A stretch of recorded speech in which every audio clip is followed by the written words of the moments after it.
ಆ, ಎಲ್ಲರಿಗೂ ನಮಸ್ಕಾರ. ಈ ವಾರದ ನಿಲುಮೆ ಕಾರ್ಯಕ್ರಮಕ್ಕೆ ನಿಮಗೆಲ್ಲರಿಗೂ ಆಧಾರದ ಸ್ವಾಗತ. ಇವತ್ತು ನಮ್ಮ ಜೊತೆ ಅಜಿತ್ ಶೆಟ್ಟಿ ಅವರಿದ್ದಾರೆ. ಜೊತೆಗೆ ಪ್ರೊಫೆಸರ್ ಷಣ್ಮುಖ ಸರ್ ಅವರು ನಮ್ಮ ಜೊತೆ ಜಾಯ್ನ್ ಆಗಿದ್ದಾರೆ. ಇವರು ಕುವೆಂಪು ಯೂನಿವರ್ಸಿಟಿಯಲ್ಲಿ ಪ್ರಾಧ್ಯಾಪಕರಾಗಿರುವಂತವರು. ಈ ಸಮಾಜ ವಿಜ್ಞಾನ ಮತ್ತೆ ಭಾರತೀಯ ಸಮಾಜಶಾಸ್ತ್ರದ ಬಗ್ಗೆ ಆಳವಾದ ಸಂಶೋಧನೆಗಳನ್ನ ಮತ್ತೆ ಪ್ರಬಂಧಗಳನ್ನ ರಚನೆ ಮಾಡಿ ಮಂಡಿಸಿದ್ದಾರೆ. ಇವತ್ತು ಅವರು ನಮ್ಮ ಜೊತೆ ಆಮ್, ಈ ಮುಸ್ಲಿಂ ವೈಯಕ್ತಿಕ ಕಾನೂನು, ಭಾರತೀಯ ಸಂಸ್ಕೃತಿ ಮತ್ತು UCC ಏಕರೂಪ ನಾಗರಿಕ ಸಂಹಿತೆಯ ಕುರಿತು ಮಾತನಾಡಲಿದ್ದಾರೆ. ಇವರು ಇವತ್ತಿನ ತಮ್ಮ ಮಂಡನೆ ವಿಷಯದಲ್ಲಿ ಭಾರತವು ಸ್ವತಂತ್ರದ ಪೂರ್ವದಲ್ಲಿ ಮತ್ತು ಸ್ವತಂತ್ರದ ನಂತರ ಯಾವೆಲ್ಲ ಸಿವಿಲ್ ಕಾನೂನುಗಳನ್ನ, ನಾಗರಿಕ ಕಾನೂನುಗಳನ್ನ ಅನುಸರಿಸ್ತು, ಅದನ್ನ ಯಾವ ರೀತಿ ಸ್ಟ್ರಕ್ಚರ್ ಮಾಡ್ಕೊಂತು, ಇದನ್ನೆಲ್ಲ ಅವರು ವಿಶದವಾಗಿ ತಿಳಿಸಿಕೊಡ್ಲಿದ್ದಾರೆ. ಮತ್ತು ಇವತ್ತು ನಮ್ಮಲ್ಲಿ ಏಕರೂಪ ನಾಗರಿಕ ಸಂಹಿತೆಗೆ ಅದನ್ನ ಅನ್ವಯ ಮಾಡೋದಕ್ಕೆ ಬೇಕಾಗಿರತಕ್ಕಂತಹ ಚೌಕಟ್ಟು ಮತ್ತು ಅದರಲ್ಲಿ ಬರತಕ್ಕಂತಹ ಸವಾಲುಗಳು ಮತ್ತೆ ಈಗ ನಮಗ ಏನು ಸಮಸ್ಯೆ ಕಾಡ್ತಿದೆ, ಇವೆಲ್ಲವನ್ನು ಕೂಡ ನಾವು ಇವತ್ತು ಚರ್ಚೆ ಮಾಡೋರಿದ್ದೇವೆ.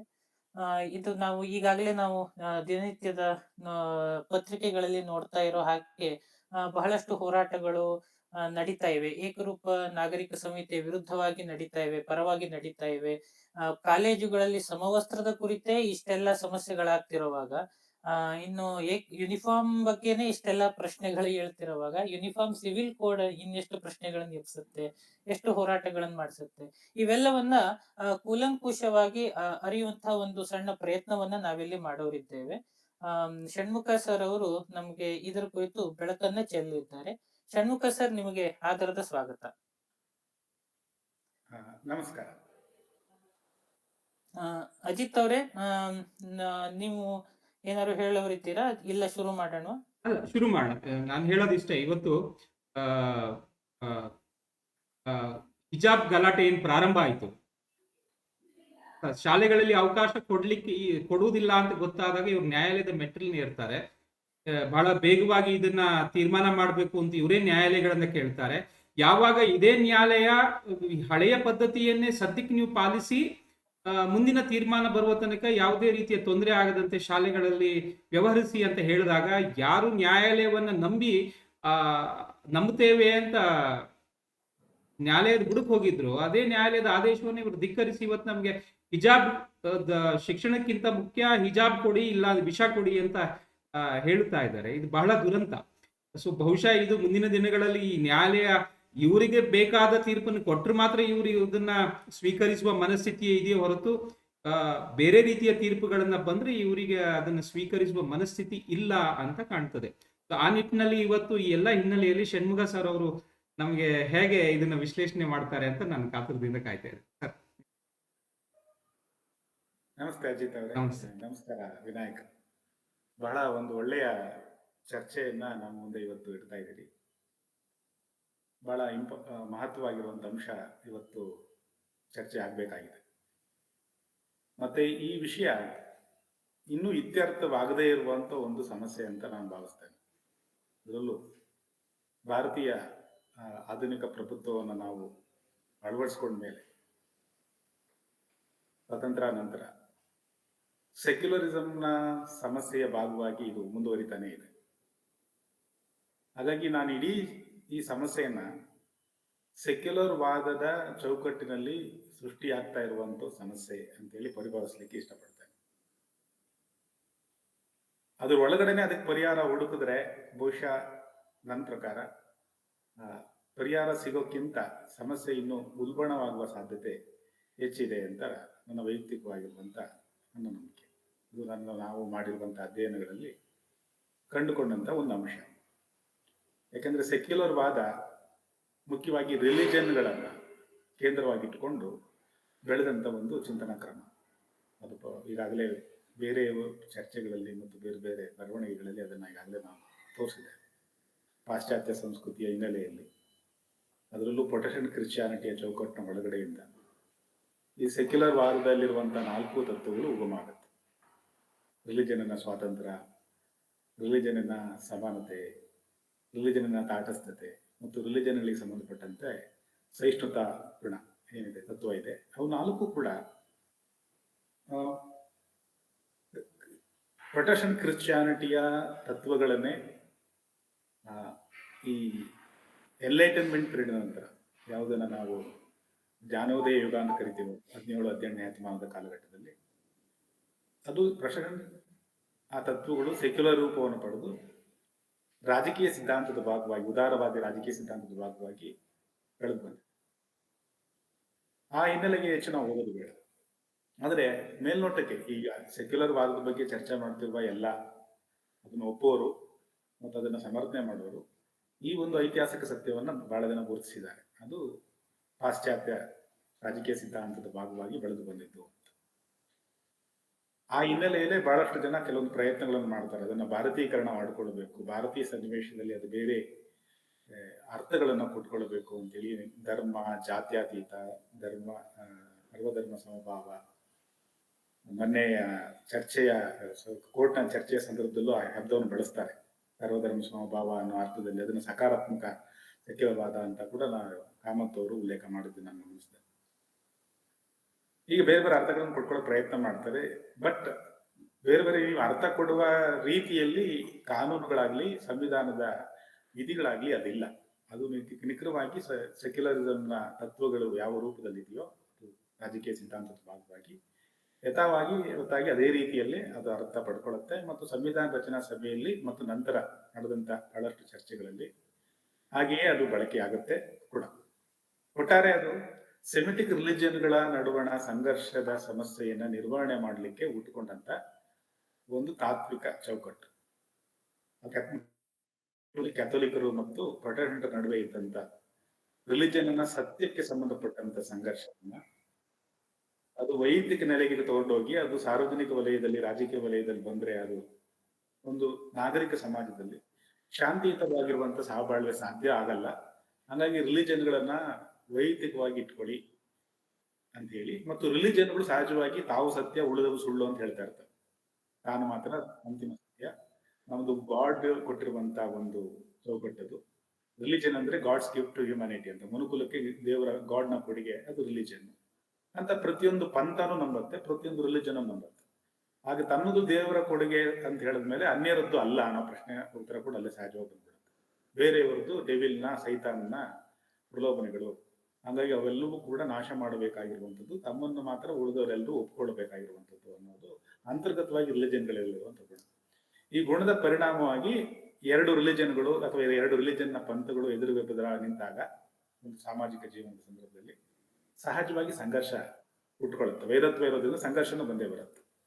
ಹಾಗಾಗಿ ನಾಗರಿಕವಾಗಿ ಒಂದು ಶಾಂತಿಯುತ ಸಮಾಜವನ್ನು ಕಟ್ಟಬೇಕು ಅಂದ್ರೆ ಈ ತರ ಪರಸ್ಪರ ವೈರತ್ವವಿರುವಂತ ರಿಲಿಜಿಯನ್ಗಳನ್ನ ಅವರವರ ವೈಯಕ್ತಿಕ ಜೀವನದಲ್ಲಿ ಸೀಮಿತಗೊಳಿಸಬೇಕು.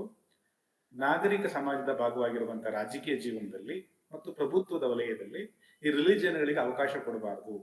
ಸೊ ರಿಲಿಜಿಯನ್ ಒಟ್ಟಿಗೆ ಇಲ್ಲಿಂದ ಪ್ರಭುತ್ವ ಅಂತರವನ್ನು ಕಾಯ್ದುಕೊಳ್ಬೇಕು. ಅದನ್ನ ರಿಲಿಜಿಯನ್ ಮತ್ತು ರಾಜಕಾರಣದ ಪ್ರತ್ಯೇಕತೆಯ ಸಿದ್ಧಾಂತ ಅಂತ ನೋಡಿ ಕರೀತಾರೆ ಸೆಕ್ಯುಲರಿಸಂ. ಹೀಗೆ ರಿಲಿಜಿಯನ್ಗಳು ತಮ್ಮ ಸತ್ಯವನ್ನ ಮತ್ತೊಂದರ ಸುಳ್ಳನ್ನ ಹೇಳೋದ್ರಿಂದ ಅವುಗಳ ಯಾವುದು ಸತ್ಯ ಯಾವುದು ಸುಳ್ಳು ಅಂತೇಳಿ ಪ್ರಭುತ್ವ ನಿರ್ಣಯ ಮಾಡಕ್ಕಾಗಲ್ಲ. ಒಂದರ ಪರ ನಿಂತ್ಕೊಂಡು ಒಂದು ಸತ್ಯ ಅಂತ ಹೇಳಿದ್ರೆ ಮತ್ತೊಂದು ಸುಳ್ಳು ಅಂತ ಹೇಳ್ದಂಗಾಗತ್ತೆ, ಅವ್ರ ಪರ ನಿಂತರೆ ಇವ್ರದ್ದು ಸುಳ್ಳು ಅಂತ ಹೇಳಂಗಾಗತ್ತೆ. ಹಂಗಾಗಿ ಇಬ್ಬರು ಪರಾನೂ ಇಲ್ಲ. ಹಂಗಾಗಿ ಇಬ್ಬರನ್ನ ನಾನು ಸಮಾನವಾಗಿ ದೂರ ಇಡ್ತೇನೆ. ರಿಲಿಜಿಯನ್ ಸಮಾನತೆ ತತ್ವ ಅಂದ್ರು ಹಾಗೇನೆ ಅವರವರ ರಿಲಿಜಿಯನ್ನ ಆಚರಣೆಯನ್ನ ಅವರು ಆಚರಿಸ್ಕೊಳ್ಳಕ್ಕೆ ಸಂಪೂರ್ಣ ಸ್ವತಂತ್ರರು. ಎಲ್ಲಿ ಅವರ ರಿಲಿಜಿಯನ್ ನಂಬಿಕೆಯ ವಲಯದಲ್ಲಿ, ಆದ್ರೆ ಅದನ್ನು ರಾಜಕೀಯ ವಲಯದಲ್ಲಿ ತಂದು ಮಿಕ್ಸ್ ಮಾಡಬಾರ್ದು. ವೈಯಕ್ತಿಕವಾಗಿ ಪ್ರತಿಯೊಬ್ಬರು ಕೂಡ ಅವರವರ ರಿಲಿಜಿಯನ್ ಆಚರಣೆ ಮಾಡ್ಕೊಳ್ಳಕ್ಕೆ ಸಂಪೂರ್ಣ ಸ್ವತಂತ್ರರು. ಹಾಗೇನೆ ಒಂದು ರಿಲಿಜಿಯನ್ನ ಆಚರಣೆ ಅವರಿಗೆ ಪರಮ ಸತ್ಯ, ಅದು ಅವರ ಸಾಲ್ವೇಷನ್ಗೆ ತೆಗೆದುಕೊಂಡು ಹೋಗುವಂತ ಒಂದು ಅಂಶ. ಆದ್ರೆ ಮತ್ತೊಂದರ ಕುರಿತು ಅವರಿಗೆ ಆ ಭಾವ ಇಲ್ಲ. ಆದ್ರೆ ಪ್ರೊಟೆಸ್ಟೆಂಟ್ ಕ್ರಿಶ್ಚಿಯಾನಿಟಿಯ ಒಂದು ತಿಳುವಳಿಕೆ ಇದೆ, ರಿಲಿಜಿಯನ್ನ ವಲಯದಲ್ಲಿ ಮಾನವ ಅಧಿಕಾರ ಹಸ್ತಕ್ಷೇಪ ಮಾಡಬಾರದು ಅಂತ. ಒಂದೊಮ್ಮೆ ಅವರು ತಪ್ಪು ರಿಲಿಜಿಯನ್ ಅನ್ನೇ ಅನುಸರಣೆ ಮಾಡ್ತಾ ಇದ್ರು ಕೂಡ ಅಲ್ಲಿ ಗಾಡೇ ಅವರನ್ನ ಸರಿಯಾದ ರಿಲಿಜಿಯನ್ ಕಡೆಗೆ ಪರಿವರ್ತನೆ ಮಾಡಬೇಕು ಅನ್ನೋ ಕಲ್ಪನೆ ಪ್ರೊಟೆಸ್ಟೆಂಟ್ ಕ್ರಿಶ್ಚಿಯನ್ ಇದೆ. ಹಂಗಾಗಿ ಅವರು ತಪ್ಪಾದ ರಿಲಿಜಿಯನ್ ಆಚರಣೆ ಮಾಡ್ತಾ ಇದ್ದಾರೆ ಅಂತ ನಿಮ್ಗೆ ಅನಿಸಿದ್ರು ಕೂಡ ವೈಯಕ್ತಿಕವಾಗಿ ನೀವು ಅದ್ರ ಬಗ್ಗೆ ಸಹಿಷ್ಣುತೆಯನ್ನ ತೋರಬೇಕು. ಸಾಧ್ಯವಾದ್ರೆ ಅವರು ತಪ್ಪು ದಾರಿಯಲ್ಲಿ ಹೋಗ್ತಾ ಇದ್ದಾರೆ ಅನ್ನೋ ತಿಳುವಳಿಕೆಯನ್ನು ಬೆಳೆಸ್ಕೊಳ್ಳಕ್ಕೆ ಬೇಕಾಗಿರುವಂತ ಪೂರಕ ಜ್ಞಾನವನ್ನು ಬೆಳೆಸುವ ಶಿಕ್ಷಣವನ್ನ, ಸಾಮಾಜಿಕ ಸನ್ನಿವೇಶಗಳನ್ನ ಮತ್ತು ಕೆಲವೊಂದು ಪರಿವರ್ತನೆಗಳನ್ನ, ಸುಧಾರಣೆಗಳನ್ನ ನೀವು ಮಾಡಿಕೊಡಿ. ಉಳಿದಂತೆ ಅವರೇ ತಮ್ಮ ಅಂತರಂಗದ ಮೂಲಕ ಗಾಡ್ನ ಕಡೆ ಹೋಗುವ ಕೆಲಸಕ್ಕೆ ತೊಡ್ಕೊಳ್ತಾರೆ. ಗಾಡ್ ಬಂದು ಅವರಲ್ಲಿ ಆಕ್ಟ್ ಮಾಡಿ ಫೆಸಿಲಿಟೈಸ್ ಮಾಡ್ತಾನೆ ಅನ್ನೋದು ಪ್ರೊಟೆಸ್ಟೆಂಟರ ತಿಳುವಳಿಕೆ. ಹಾಗಾಗಿ ಅಲ್ಲಿ ಬೇರೆಯವರು, ಬೇರೆ ಅಧಿಕಾರಿಗಳು, ಬೇರೆ ರಾಜ್ಯ ಇರ್ಬೋದು, ಸ್ಟೇಟ್ ಇರ್ಬೋದು, ಸಮಾಜ ಇರ್ಬೋದು, ವ್ಯಕ್ತಿ ಇರ್ಬೋದು, ಸಹಿಷ್ಣುತೆಯನ್ನು ತೋರಬೇಕು. ಟಾಲರೆನ್ಸ್ ಪ್ರಿನ್ಸಿಪಲ್ ಕೂಡ ಅದ್ರ ಭಾಗವಾಗಿ ಬರುತ್ತೆ. ಒಟ್ಟಾರೆ ನೀವು ಇದ್ರ ಬಗ್ಗೆ ಬಹಳಷ್ಟು ಚರ್ಚೆ ಮಾಡಬಹುದು. ಒಟ್ಟಾರೆ ಏನ್ ತೋರಿಸುತ್ತೆ ಕಾಣುತ್ತೆ, ಸೆಕ್ಯುಲರಿಸಂನ ಎಲ್ಲಾ 4 ತತ್ವಗಳು ಕೂಡ ಅದು ಪ್ರೊಟೆಸ್ಟೆಂಟ್ ಕ್ರಿಶ್ಚಿಯಾನಿಟಿಯ ತತ್ವಗಳು, ಮತ್ತು ಅದು ಸೆಮೆಟಿಕ್ ರಿಲಿಜನ್ಗಳ ನಡುವಣ ಸಮಸ್ಯೆಯನ್ನ ಒಂದು ನಾಗರಿಕ ಪ್ರಭುತ್ವದ ಮತ್ತು ನಾಗರಿಕ ಸಮಾಜದ ಒಳಗಡೆಯಿಂದ ಹೊರಗಡೆ ಇಡೋದಕ್ಕೆ ಮತ್ತು ಅದನ್ನ ವೈಯಕ್ತಿಕಗೊಳಿಸಿ ಸಾಧ್ಯವಾದಷ್ಟು ಶಾಂತಿಯುತವಾಗಿರುವಂತಹ ಪ್ರಭುತ್ವವನ್ನ ಮುನ್ನಡೆಸಲಿಕ್ಕೆ, ಶಾಂತಿ ಸುವ್ಯವಸ್ಥೆಯನ್ನು ಕಾಪಾಡಿಕೊಳ್ಳೋದಕ್ಕೆ ಇರುವಂತ ಒಂದು ಚೌಕಟ್ಟು ಸೆಕ್ಯುಲರಿಸಂ ಅನ್ನೋದು. ಈಗ ಭಾರತದಲ್ಲಿ ಬ್ರಿಟಿಷರು ತಮ್ಮ ಆಳ್ವಿಕೆಯನ್ನ ಆರಂಭ ಮಾಡಿದ್ರಿಂದಾಗಿ ಅವರ ಆಳ್ವಿಕೆಯೊಂದಿಗೆನೆ ಈ ಲಿಬರಲ್ ಸೆಕ್ಯುಲರ್ ಚೌಕಟ್ಟು ಭಾರತೀಯ ಪ್ರಭುತ್ವದ ಭಾಗವಾಗಿ ಮೊದಲಿಂದನೂ ಬೆಳ್ಕೊಂಡ್ ಬಂತು. ಭಾರತದಲ್ಲಿ ಅವರು ಆರಂಭ ಮಾಡಿದಾಗಿಂದನೂ ಕೂಡ ಅವರು, ಉದಾಹರಣೆಗೆ ನಮ್ಮಲ್ಲಿ ಸತಿ ಆಚರಣೆ ಅಂತ ಪ್ರಶ್ನೆಗಳನ್ನು ಕೇಳಿದಾಗ, ನೀವು ರಿಲಿಜಿಯನ್ ಆಚರಣೆ ಆಗಿದ್ದಲ್ಲಿ ಅವುಗಳಿಗೆ ನಾವು ಒಪ್ಪಿಕೊಳ್ತೇವೆ. ಒಂದೊಮ್ಮೆ ಅವು ರಿಲಿಜಿಯನ್ ಆಚರಣೆ ಇಲ್ಲ ಅಂತ ಹೇಳಿದ್ರೆ ಅವುಗಳನ್ನು ನಾವು ಸಹಿಸಿಕೊಳ್ಳುವುದಿಲ್ಲ, ಅವುಗಳನ್ನು ಸುಧಾರಣೆ ಮಾಡ್ತೇವೆ ಅನ್ನೋ ವಾದಗಳನ್ನ ಹೇಳ್ತಾರೆ ನಮ್ಮ ರಾಜಾರಾಮ್ ಮೋಹನ್ ರಾಯ್ ಅಂತವರೆಲ್ಲ. ಆಗ ವೇದಗಳು ನಮ್ಮ ರಿಲಿಜಿಯನ್ನ ಪ್ರಮಾಣ ಗ್ರಂಥ, ಹಾಗಾಗಿ ಅದು ರಿಲಿಜಿಯನ್ನ ಪ್ರಕಾರ ಇಲ್ಲ, ಹಾಗಾಗಿ ಅದನ್ನ ನಾವು ನಿಷೇಧ ಮಾಡಬೇಕು ಅನ್ನೋ ವಾದವನ್ನು ಮುಂದಿಡ್ತಾರೆ. ಹಾಗಾಗಿ ಅದ್ರ ಬಗ್ಗೆ ಸಹಿಷ್ಣುವಾಗಿರ್ಬೇಕಾದ ಅಗತ್ಯ ಇಲ್ಲ ಅನ್ನೋ ವಾದ ಬರುತ್ತೆ. ಆ ಪ್ರಕಾರ ನೋಡಿದ್ರೆ ಭಾರತದಲ್ಲಿರುವಂತಹ ಬಹುತೇಕ ಆಚರಣೆಗಳು ಸೆಮೆಟಿಕ್ ರಿಲಿಜಿಯನ್ ಚೌಕಟ್ಟಿನ ರೀತಿಯಲ್ಲಿ ಯಾವುದೋ ಒಂದು ಡಾಕ್ಟ್ರಿನ್ಗಳ, ಧರ್ಮಗ್ರಂಥಗಳ ಆಧಾರದಲ್ಲೇ ನಡೀತಾ ಇರಲ್ಲ. ಸೊ ಹಾಗಾಗಿ ನಮ್ಮಲ್ಲಿ ಬ್ರಾಹ್ಮಣ ಆಗಿನ ಕಾಲದ ಪಂಡಿತರೆಲ್ಲ ಏನ್ ಮಾಡ್ತಾರೆ, ಕೆಲವೊಂದು ಆಚರಣೆಗಳನ್ನು ಉಳಿಸ್ಕೊಳ್ಬೇಕು ಅಂತಂದಾಗ ಕೆಲವೊಂದು ಪುರಾಣಗಳು, ರಾಮಾಯಣ ಮಹಾಭಾರತದ ಕಥೆಗಳು ಅಥವಾ ಕೆಲವೊಂದು ಶ್ಲೋಕಗಳನ್ನ ಸೇರಿಸಿಕೊಂಡು ನಮ್ಮ ಆಚರಣೆಗಳಿಗೆ ಆಧಾರ ಇದೆ ಅನ್ನೋ ತೋರಿಸ್ಕೊಳ್ಳೋ ಪ್ರಯತ್ನವನ್ನು ಮಾಡ್ತಾರೆ ಒಂದು ರೀತಿಯಲ್ಲಿ. ಆಕ್ಚುಲಿ ನಮ್ಮ ಆಚರಣೆಗಳಿಗೆ ಸಹಜವಾಗಿ ಇರುವಂತ ಇಲ್ಲಿ ಇದು ಸೆಮಿಟಿಕ್ ರಿಲಿಜನ್ ಅಲ್ಲ, ಭಾರತೀಯ ಸಂಪ್ರದಾಯದಲ್ಲಿರುವಂತ ಇಲ್ಲಿಯ ಮತಪಂಥಗಳ ಒಂದು ಚೌಕಟ್ಟೆ ಬೇರೆ, ಅದರ ಗ್ರಹಿಕೆಯ ಚಿಂತನಾ ಕ್ರಮವೇ ಬೇರೆ. ಇಲ್ಲಿ ಪರಮಾತ್ಮ, ಸತ್ಯ ಅಥವಾ ಶಿವಸಾಯುಜ್ಯ, ಶೂನ್ಯ, ಏನಾರ ಕರ್ಕೊಳ್ಳಿ, ಅವುಗಳನ್ನ ತಲುಪಲಿಕ್ಕೆ ಇಲ್ಲಿ ಹಲವಾರು ಮಾರ್ಗಗಳಿವೆ, ಹಲವಾರು ಪಂಥಗಳಿವೆ. ಅವೆಲ್ಲವೂ ಕೂಡ ವಿಭಿನ್ನ ಮಾರ್ಗಗಳು, ಅವೆಲ್ಲ ಮನುಷ್ಯರ ಮಾರ್ಗಗಳು. ಸೆಮೆಟಿಕ್ ರಿಲಿಜನ್ಗಳ ತರ ಇದು God's gift, religion is a God gift ಅಂತ ನಾವು ನಂಬಲ್ಲ. ಮನುಕುಲಕ್ಕೆ ದೇವರ ಕೊಡುಗೆ ಅಲ್ಲ, ಅದು ಮನುಷ್ಯರೇ ದೇವರನ್ನ ತಲುಪೋದಕ್ಕೆ ಹುಡುಕೊಂಡಿರೋ ಬೇರೆ ಬೇರೆ ಮಾರ್ಗ. ಬುದ್ಧ ಒಂದು ಮಾರ್ಗ ಹುಡ್ಕೊಂಡ್ರು, ನಮ್ಮ ಶಂಕರಾಚಾರ್ಯರು ಮತ್ತೊಂದು ಮಾರ್ಗ ಹುಡ್ಕೊಂಡ್ರು, ಮಧ್ವಾಚಾರ್ಯರು ಮತ್ತೊಂದು ಮಾರ್ಗ ಹುಡ್ಕೊಂಡ್ರು. ಹೀಗೆ ಬೇರೆ ಬೇರೆ ಬೇರೆ ಬೇರೆ ಮಾರ್ಗವನ್ನು ಹುಡುಕಿದ್ದಾರೆ ಸತ್ಯವನ್ನು, ಅಂತಿಮ ಸತ್ಯವನ್ನು ತಲುಪೋದಕ್ಕೆ. ಹಾಗೆ ನಮ್ದು ಹೆಂಗ್ ಒಂದು ಮಾರ್ಗವನ್ನು, ಮತ್ತೊಂದು ಅದೇ ರೀತಿ ಮತ್ತೊಂದು ಮಾರ್ಗ. ಹೀಗೆ ನಮ್ಮಲ್ಲಿರುವಂತ ಬೇರೆ ಬೇರೆ ಮತಪಂಥಗಳನ್ನು ನಾವು ಹೇಗೆ ಗ್ರಹಿಸ್ತೀವೋ ಅದು ಮತ್ತೊಂದು ಮಾರ್ಗ ಅಂತೇಳಿ, ಮುಸ್ಲಿಮರು ಮತ್ತು ಕ್ರಿಶ್ಚಿಯನ್ರ ಮಾರ್ಗವನ್ನು ಕೂಡ ಭಾರತೀಯ ಸಂಪ್ರದಾಯದವರು, ಮತಪಂಥದವರು ಹಂಗೆ ಗ್ರಹಿಸ್ತಾರೆ. ಮುಸ್ಲಿಮ್ರದ್ದು ಮತ್ತೊಂದು ಮಾರ್ಗ, ಕ್ರಿಶ್ಚಿಯನ್ರದ್ದು ಮತ್ತೊಂದು ಮಾರ್ಗ. ಹಾಗಾಗಿ ನಮ್ಮಲ್ಲಿ ಈಶ್ವರನ ಪೂಜೆ ಮಾಡೋರಿಗೆ ವಿಷ್ಣು ವರ್ಜ್ಯ ಅಲ್ಲ, ಅವನು ಮತ್ತೊಂದು ಪರಮಾತ್ಮನ ಹೆಸರು, ಮತ್ತೊಂದು ನಾಮರೂಪ. ಹಾಗಾಗಿ ಯೇಸು ಆಗಿರ್ಬೋದು ಅಥವಾ ಅಲ್ಲಾಹು ಇರ್ಬೋದು ಅಥವಾ ಗಾಡ್ ಇರ್ಬೋದು, ಅವರು ಕೂಡ ಮತ್ತೊಂದು ದೇವರ ನಾಮ ಅಂತ ನಾವು ತಿಳ್ಕೊಂಡು ಬೇಕಾದ್ರೆ ಅವ್ರನ್ನು ಫೋಟೋ ಇಟ್ಟು ಪೂಜೆ ಮಾಡೋದಕ್ಕೆ ನಮ್ಮ ಸಂಪ್ರದಾಯಗಳಲ್ಲಿ ಬಹಳಷ್ಟು ಸಂದರ್ಭದಲ್ಲಿ ಸಮಸ್ಯೆಯಾಗಿ ಕಾಣಲ್ಲ. ಕೆಲವರು ಅದನ್ನು ಮಾಡ್ತಾರೆ. 3 ಫೋಟೋನು ಒಟ್ಟಿಗೆ ಒಂದೇ ಫ್ರೇಮಲ್ಲಿ ಇಟ್ಟು ಕೂಡ ಪೂಜೆ ಮಾಡೋ ಸಂಖ್ಯೆ ನಮ್ಮಲ್ಲಿ ಬಹಳನೇ ಇದೆ. ಈ ಅರ್ಥದಲ್ಲಿ ನೋಡಿದ್ರೆ ನಾವು ನಮ್ಮ ಚೌಕಟ್ಟಲ್ಲಿ, ಅಂದ್ರೆ ನಮ್ಮ ಮತ ಪಂಥಗಳ ಚೌಕಟ್ಟಿನಲ್ಲಿ ರಿಲಿಜಿಯನ್ಗಳನ್ನ, ಸೆಮೆಟಿಕ್ ರಿಲಿಜನ್ಗಳನ್ನ ನೋಡ್ತೇವೆ. ಆದ್ರೆ ಸೆಮೆಟಿಕ್ ರಿಲಿಜನ್ಗಳು ಅವರ ಚೌಕಟ್ಟಿನಲ್ಲಿ ಭಾರತೀಯ ಮತ ಪಂಥಗಳನ್ನು ನೋಡ್ತವೆ. ಅವ್ರ ಚೌಕಟ್ಟು ಯಾವುದು? ಅವರ ರಿಲಿಜನ್ ಅಂತಿಮ ಸತ್ಯ, ಪರಮ ಸತ್ಯ, ಅದೊಂದರಿಂದ ಮಾತ್ರ ಮೋಕ್ಷ ಸಾಧ್ಯ. ಅದನ್ನ ಬಿಟ್ರೆ ಎಲ್ಲರೂ ಶಾಶ್ವತ ನರಕಕ್ಕೆ ಹೋಗ್ತಾರೆ ಬೇರೆ ಮಾರ್ಗದವರಾಗಿದ್ರೆ. ಅವೆಲ್ಲವೂ ಕೂಡ ಡೆವಿಲ್ನ ಮಾರ್ಗ. ಅಂತವ್ರನ್ನ ನಮ್ಮ ಮಾರ್ಗಕ್ಕೆ ತಗೊಂಡ್ಬರ್ಬೇಕು ಅನ್ನೋದು ಪ್ರತಿಯೊಬ್ಬ ನಿಜವಾದ ಮಾರ್ಗವನ್ನ, ಸತ್ಯ ಮಾರ್ಗವನ್ನು ಅನುಸರಿಸ್ತಾರನ್ನ ನೈತಿಕ ಕರ್ತವ್ಯ. ಅದರ ಭಾಗವಾಗಿ ಮತಾಂತರದ ಅನ್ನೋದು ಕೂಡ ಅವಿಭಾಜ್ಯ ಅಂಗ. ರಿಲಿಜನ್ಗಳಿಗೆ ಮತಾಂತರ ಅನ್ನೋದು ಆ ಕಾರಣಕ್ಕೆ ಒಂದು ಅವಿಭಾಜ್ಯ ಅಂಗ. ಈಗ ಭಾರತದಲ್ಲಿ ನಡೀತಾ ಇರುವಂತಹ ಈ ವಿದ್ಯಮಾನವನ್ನ ಅದರ ಆ ಚೌಕಟ್ಟಿನ ಭಾಗವಾಗಿ ಗ್ರಹಿಸಬೇಕು. ಹಿಜಾಬ್ನ ಆಚರಣೆ, ಹಿಜಾಬ್ ಸಂಬಂಧಪಟ್ಟಂತೆ ಇರುವಂತಹ ಅವರ ಒಂದು ಗ್ರಹಿಕೆ, ಅದೊಂದು ರಿಲಿಜಿಯನ್ ಆಚರಣೆ ಅಂತ ಹೇಳಿದಾಗ ಅದು ಯಾವ ತರ ಸಮಸ್ಯೆಗೆ ಕಾರಣವಾಗಿದೆ ಅನ್ನೋದನ್ನ ನಾವು ಆ ಚೌಕಟ್ಟಿನಲ್ಲಿ ನೋಡಬೇಕು. ಒಂದು, ನಾನು ಇದುವರೆಗೆ ಹೇಳಿದ್ದು ಸೆಮೆಟಿಕ್ ರಿಲಿಜಿಯನ್ಗಳ ಗುಣ ಏನು ಮತ್ತು ಭಾರತೀಯ ಮತಪಂಥಗಳ ಗುಣ ಏನು ಅನ್ನೋದನ್ನ ಹೇಳ್ತೇನೆ. ಈಗ ಈಗ ಭಾರತದಲ್ಲಿರುವಂತಹ ಮುಸ್ಲಿಮರನ್ನ ಹೇಗೆ ನೋಡಬೇಕು ಅನ್ನೋ ಪ್ರಶ್ನೆ ಬರುತ್ತೆ. ನಮಗೆಲ್ಲರಿಗೂ ಗೊತ್ತಿರೋ ಹಾಗೆ ಭಾರತದಲ್ಲಿರುವಂತಹ ಮುಸ್ಲಿಮರಾಗ್ಲಿ ಅಥವಾ ಕ್ರಿಶ್ಚಿಯನ್ರಾಗ್ಲಿ ಅವ್ರೇನು ಸೆಮೆಟಿಕ್ ರಿಲಿಜನ್ ಎಲ್ಲಿ ಹುಟ್ಟಿದೆಯಲ್ಲ ಅಲ್ಲಿಂದ ನೇರವಾಗಿ ಬಂದವರಲ್ಲ, ಅಲ್ಲಿಯವರೇ ಅಲ್ಲ. ಇವರು ಭಾರತದಲ್ಲೇ ಇದ್ದಂಥವ್ರು, ಕ್ರಿಶ್ಚಿಯನ್ರಿರ್ಲಿ ಮುಸ್ಲಿಮರಿರ್ಲಿ ಭಾರತದಲ್ಲೇ ಇದ್ದಂಥವ್ರು. ಅಂದ್ರೆ ಇಲ್ಲಿಯೇ ಹಿಂದೆ ಯಾವ್ಯಾವ್ದೋ ಮತ ಪಂಥ ಜಾತಿಗಳಲ್ಲಿ ಇದ್ದಂಥವ್ರು ಇಸ್ಲಾಂ ಬಂದ ಮೇಲೆ ಭಾರತಕ್ಕೆ ಚಾರಿತ್ರಿಕ ಬೇರೆ ಬೇರೆ ಕಾರಣಗಳು ಈಗಾಗಲೆಲ್ಲ ಗೊತ್ತಿದೆ ತಮಗೆಲ್ಲರೂ ಕೂಡ. ಕಾರಣಗಳಿಂದ ಇಸ್ಲಾಂಗೆ ಸೇರಿದವರು, ಸೇರೋ ಮೂಲಕ ಮುಸ್ಲಿಮರಾದವರು. ಆಗ ಮುಸ್ಲಿಮರಾದ ಮೇಲೆ ಅವರು ಮುಸ್ಲಿಮರು ಯಾವ ತರ ಇದ್ದಾರೆ, ಮುಸ್ಲಿಮರಾಗಿ ಯಾವ ತರ ಇದ್ದಾರೆ ಅನ್ನೋದ್ರ ಬಗ್ಗೆ ಬಹಳಷ್ಟು ಅಧ್ಯಯನಗಳಾಗಿದೆ ಭಾರತದಲ್ಲಿ.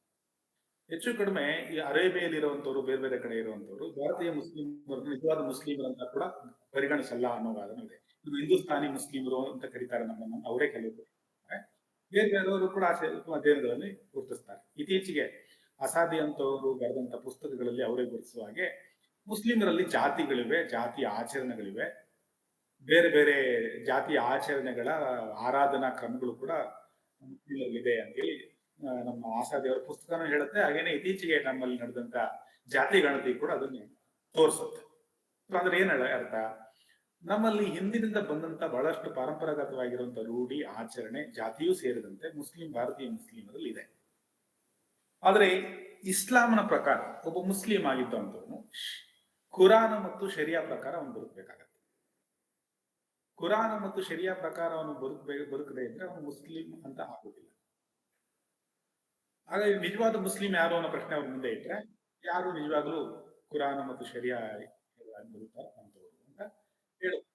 ಆದ್ರೆ ಭಾರತೀಯ ಸಂಸ್ಕೃತಿ ಮತ್ತು ಇಲ್ಲಿಯ ಪರಂಪರೆಯ ಭಾಗವಾಗಿ ಸಾವಿರಾರು ವರ್ಷಗಳಿಂದ ಬೆಳೆದು ಬದುಕಿದ್ದಂತ ಈ ಜನ ಒಂದು ಕಾಲಘಟ್ಟದಲ್ಲಿ ಒಂದು ಚಾರಿತ್ರಿಕ ಕಾರಣಕ್ಕೆ ಮತ್ತೊಂದು ಕಡೆಯಿಂದ ಬಂದಂತ ಇಸ್ಲಾಮನ್ನ ಸ್ವೀಕರಿಸಿದ ಮೇಲೆ ತಕ್ಷಣ ಅವರು ಅದನ್ನೆಲ್ಲ ಬಿಟ್ಟುಬಿಟ್ಟು ಈ ಕುರಾನ್ ಮತ್ತು ಶರಿಯಾವನ್ನ ಅನುಸರಣೆ ಮಾಡಕ್ ಆರಂಭ ಮಾಡ್ಬಿಟ್ರ ಅನ್ನೋ ಪ್ರಶ್ನೆ ಕೇಳ್ಕೊಂಡ್ರೆ ನಾವು ಸ್ವಲ್ಪ ಅದ್ರ ಬಗ್ಗೆ ಅಧ್ಯಯನ ಮಾಡಿದ್ರೆ ಆಗೋದಿಲ್ಲ. ಆ ತರ ನಡೆಯೋದು ನಮಗೆ ಕಾಣೋದಿಲ್ಲ.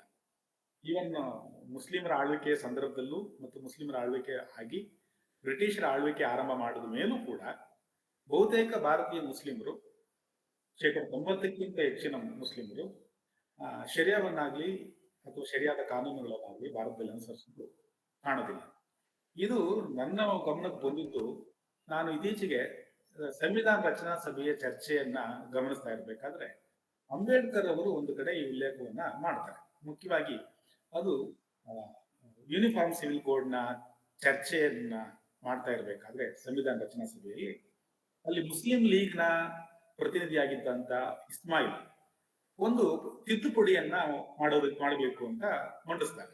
ಆ ತಿದ್ದುಪಡಿ ಏನು ಅಂತ ಹೇಳಿದ್ರೆ ಯೂನಿಫಾರ್ಮ್ ಸಿವಿಲ್ ಕೋಡ್ ಬೇರೆ ಎಲ್ರಿಗೂ ಇರಲಿ, ಆದ್ರೆ ಭಾರತದಲ್ಲಿರುವಂತಹ ಮುಸ್ಲಿಮರು ಇದರಿಂದ ಸ್ವಲ್ಪ ವಿನಾಯಿತಿಯನ್ನು ಕೊಡಬೇಕಾಗತ್ತೆ.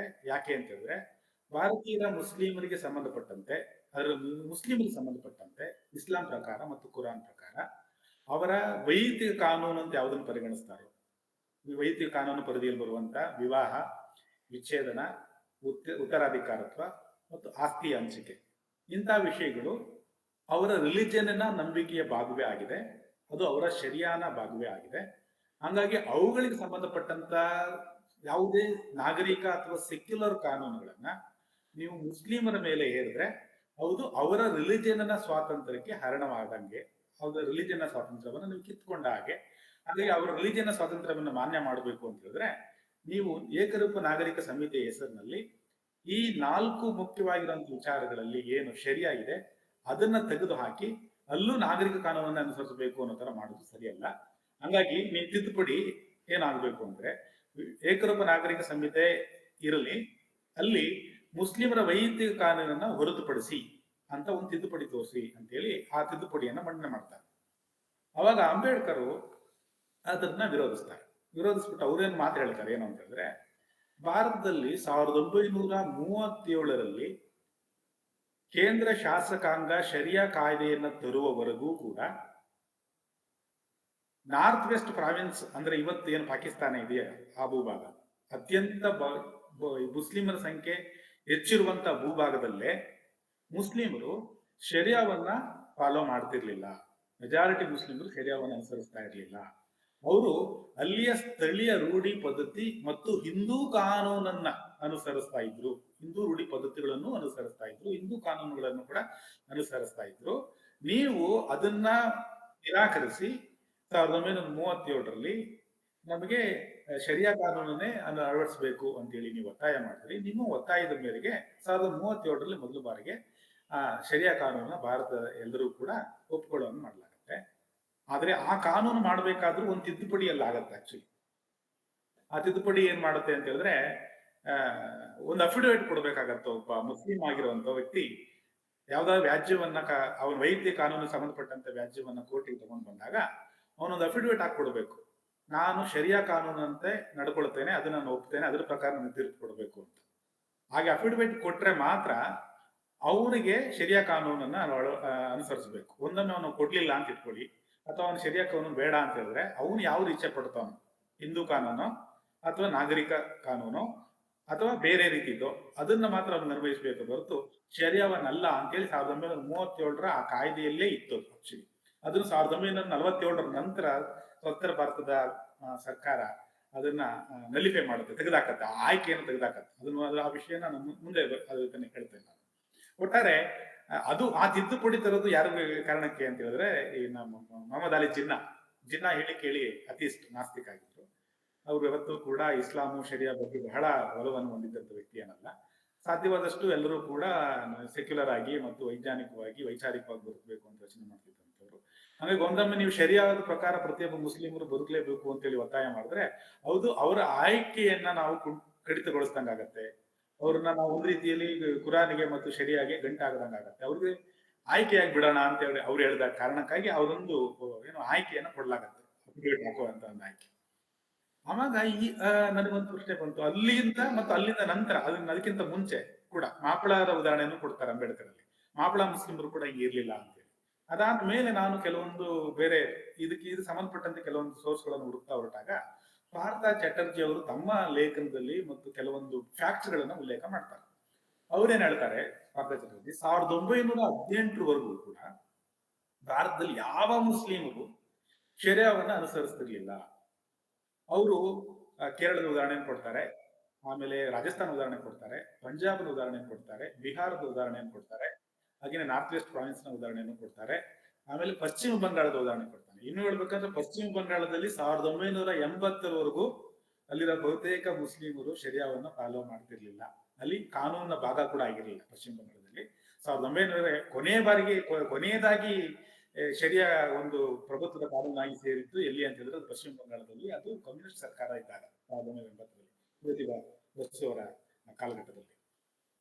1918ರಲ್ಲಿ ಏನಾಗಿ ಆಗತ್ತೆ ಅನ್ನೋದು ಬಹಳ ಇಂಪಾರ್ಟೆಂಟ್. ಯಾಕಂದ್ರೆ ಅದು ಮೊದಲ ಬಾರಿಗೆ ಶರಿಯಾ ಕಾನೂನು ಒಂದು ಪ್ರಭುತ್ವದ ಕಾನೂನಾಗಿ ಜಾರಿಯಾಗೋದು ಭಾರತದಲ್ಲಿ 1918ರಲ್ಲಿ ಮೊದಲ ಬಾರಿಗೆ.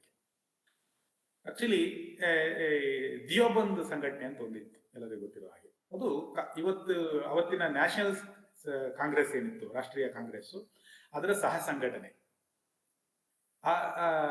ಅದು ಕೊಲಾಬ್ರೇಟ್ ಆಗಿದ್ರು, ಎಲ್ಲ ಹೋರಾಟಗಳಲ್ಲೂ ಜೊತೆಗೆ ಮಾಡ್ತಾ ಇದ್ರು. ಆ ದಿಯೋಬಂದ್ ಸಂಘಟನೆಯ ಮತ್ತೊಂದು ಸಹ ಸಂಘಟನೆ ಜಮಾತ್ ಇ ಇಸ್ಲಾಮಿ ಅಂತ.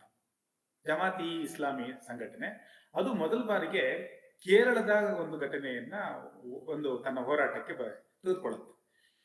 ಕೇರಳ ಸರ್ಕಾರ ಅಲ್ಲಿಯ ಕೋರ್ಟ್ಗಳು ಏನ್ ಮಾಡ್ತಾ ಇತ್ತು ಅಂತಂದ್ರೆ, ಅಲ್ಲಿ ಮುಸ್ಲಿಮರಲ್ಲಿ ಯಾರೇ ಇರಲಿ ಅವ್ರ ವ್ಯಾಜ್ಯಗಳನ್ನ ತಗೊಂಡು ಬಂದ್ರೆ ಸಾಮಾನ್ಯವಾಗಿ ಆ ಕಾಲಘಟ್ಟಕ್ಕೆ ಒಂದು ಬ್ರಿಟಿಷರ ಕಾನೂನುಗಳ ಅನುಗುಣವಾಗಿ ಅವರು ವ್ಯಾಜ್ಯಗಳನ್ನು ಇತ್ಯರ್ಥ ಮಾಡ್ತಾ ಇದ್ರು. ಇಲ್ಲ ಅಂತ ಹೇಳಿದ್ರೆ ಅಲ್ಲಿಯ ಸ್ಥಳೀಯವಾಗಿರುವಂತಹ ರೂಢಿ ಪದ್ಧತಿ ಸಂಪ್ರದಾಯಗಳ ಪ್ರಕಾರ ಅವರು ನ್ಯಾಯ ಪಂಚಾಯತಿಗಳನ್ನು ಮಾಡ್ಬಿಡ್ತಾ ಇದ್ರು. ಆಮೇಲೆ ಕೆಲವರು ಯಾರಾದ್ರೂ ಕೋರ್ಟಿಗೆ ಹೋಗ್ತಿದ್ರು, ಅದನ್ನು ಪ್ರಶ್ನೆ ಮಾಡೋ ಕೋರ್ಟಿಗೆ ಹೋದಾಗ ಆ ಪಂಚಾಯಿತಿಯಲ್ಲಿ ಏನ್ ತೀರ್ಪುಗಳನ್ನು ಮಾಡ್ಕೊಳ್ತಿದ್ರು ಅದನ್ನ ಮಾನ್ಯ ಮಾಡ್ತಿತ್ತು ಕೋರ್ಟ್. ಮತ್ತೆ ಕೆಲವೊಮ್ಮೆ ಅಲ್ಲಿ ಪಾರ್ಟಿಗಳು ಒಪ್ಕೊಂಡ್ರೆ ಆ ಲೋಕಲ್ ಪದ್ಧತಿಯ ಪ್ರಕಾರ ನ್ಯಾಯದಾನ ಮಾಡೋ ಪದ್ಧತಿಯನ್ನು ಕೂಡ ಅವರು ಅಳವಡಿಸ್ಕೊಂಡಿದ್ರು. ಸಹಜವಾಗಿ ಅಲ್ಲಿರೋ ಮೆಜಾರಿಟಿ ಮುಸ್ಲಿಮರು, ಮಾಪಳ ಮುಸ್ಲಿಮರು ಕೋರ್ಟ್ಗಳಿಗೆ ಹೋದಾಗ ಅಲ್ಲಿಯ ಸ್ಥಳೀಯ ಪದ್ಧತಿಯಂತೆ ಅವರು ನ್ಯಾಯದಾನ ಮಾಡ್ಕೊಳ್ತಾ ಇದ್ರು ಮತ್ತೆ ಕೋರ್ಟು ಕೂಡ ಅದನ್ನು ಮಾನ್ಯ ಮಾಡ್ತಾ ಇತ್ತು. ಸೊ ಇದನ್ನ ಪ್ರಶ್ನೆ ಮಾಡುತ್ತೆ ಮೊದಲ ಬಾರಿಗೆ ಈ ದಿಯೋಬಂದ್ ಸಂಘಟನೆ ಭಾಗವಾಗಿದ್ದಂತ ಜಮಾತೆ ಇಸ್ಲಾಮಿ. ಇಲ್ಲ, ಇಸ್ಲಾಂನ ಪ್ರಕಾರ ಮುಸ್ಲಿಮರು ಶರಿಯಾ ಕಾನೂನನ್ನ ಬಿಟ್ಟು ಬೇರೆ ಕಾನೂನುಗಳನ್ನು, ಅದರಲ್ಲೂ ಮುಖ್ಯವಾಗಿ ವಿವಾಹ, ವಿಚ್ಛೇದನ, ಉತ್ತರಾಧಿಕಾರತ್ವ ಮತ್ತು ಆಸ್ತಿ ಹಂಚಿಕೆ, ಈ ವಿಷಯದಲ್ಲಿ ಯಾವ ಕಾರಣಕ್ಕೂ ಶರಿಯಾವನ್ನು ಹೊರತುಪಡಿಸಿ ಬೇರೆ ಕಾನೂನನ್ನು ಅವರಿಗೆ ಅನ್ವಯಿಸೋದು ಇಸ್ಲಾಂಗೆ ವಿರುದ್ಧ. ಹೇಳಿ ಕೇಳಿ ಮುಸ್ಲಿಮರು ಈ ಸ್ಥಳೀಯ ರೂಢಿ ಪದ್ಧತಿಗಳನ್ನ ಹರಾಮ್ ಅಂತ ಪರಿಗಣಿಸ್ತಾರೆ. ಅದು ಅವರ ನಂಬಿಕೆಗೆ ತದ್ವಿರುದ್ಧವಾಗಿರುವಂಥದ್ದು. ಅದು ಅದು ಅವರ ನಂಬಿಕೆಯ ವಿಶ್ವಾಸವನ್ನ ತಿರುಚುವಂಥದ್ದು. ಅಂದ್ರೆ ಅಂತ ಒಂದು ಕೆಲಸವನ್ನ ಇಲ್ಲಿ ಕೋರ್ಟ್ಗಳು ಮಾಡ್ತಾ ಇದೆ. ಹಾಗಾಗಿ ಅದನ್ನ ಕೈ ಬಿಟ್ಟು ಮುಸ್ಲಿಮರ ವಿಷಯದಲ್ಲಿ ಅವರ ವ್ಯಾಜ್ಯಗಳು ಕೋರ್ಟಿಗೆ ಬಂದ್ರೆ ಶರಿಯಾವನ್ನೇ ಅವರಿಗೆ ಅನುಸರಣೆ ಮಾಡಬೇಕು ಅಂತ ಒತ್ತಾಯ ಮಾಡ್ತಾರೆ. ಸೊ ಅದರ ಒತ್ತಾಯದ ಭಾಗವಾಗಿ 1918ರಲ್ಲಿ ಮೊದಲ ಬಾರಿಗೆ ಒಂದು ಸ್ಟೇಟ್ ಪ್ರಭುತ್ವ ಶರಿಯಾ ಕಾನೂನನ್ನ ಪ್ರಭುತ್ವದ ಕಾನೂನಾಗಿ ಜಾರಿಗೊಳಿಸ್ತಾರೆ, ಇದು ಕೇರಳದಲ್ಲಿ. ಅಲ್ಲಿಂದ ನಂತರ ಕೇರಳದ ಎಲ್ಲಾ ಕೋರ್ಟ್ಗಳಲ್ಲೂ ಯಾರೇ ಮುಸ್ಲಿಮರಾಗಿರುವಂತವರು ಕೋರ್ಟಿಗೆ ಬಂದರೂ ಕೂಡ ಶರಿಯಾ ಕಾನೂನು ಪ್ರಕಾರ ಅವರ ನ್ಯಾಯದಾನ ಕೊಡೋ ಪದ್ಧತಿಯನ್ನು ಆರಂಭ ಮಾಡ್ತಾರೆ ಮೊದಲಿನಲ್ಲಿ. ಆ ಒಂದು ವಿಜಯದ ಒಂದು ರುಚಿಯನ್ನ ಕಂಡ ಮೇಲೆ ಈ ದಿಯೋಬಂದ್ ಸಂಘಟನೆ ಮತ್ತು ಅದರ ಮುಖವಾಣಿ ಮತ್ತೊಂದಾಗಿ ಜಮಾತೆ ಇಸ್ಲಾಮಿ ಏನ್ ಮಾಡ್ತಾರೆ, ಇದೇ ವಿಷಯವನ್ನ ಬೇರೆ ಕಡೆ ಕೂಡ ತಗೊಂಡೋಗ್ತಾರೆ, ಬೇರೆ ಬೇರೆ ಕಡೆ ತಗೊಂಡೋಗ್ತಾರೆ. ಎಲ್ಲೆಲ್ಲಿ ತಗೊಂಡೋಗ್ತಾರೆ ಅವರು?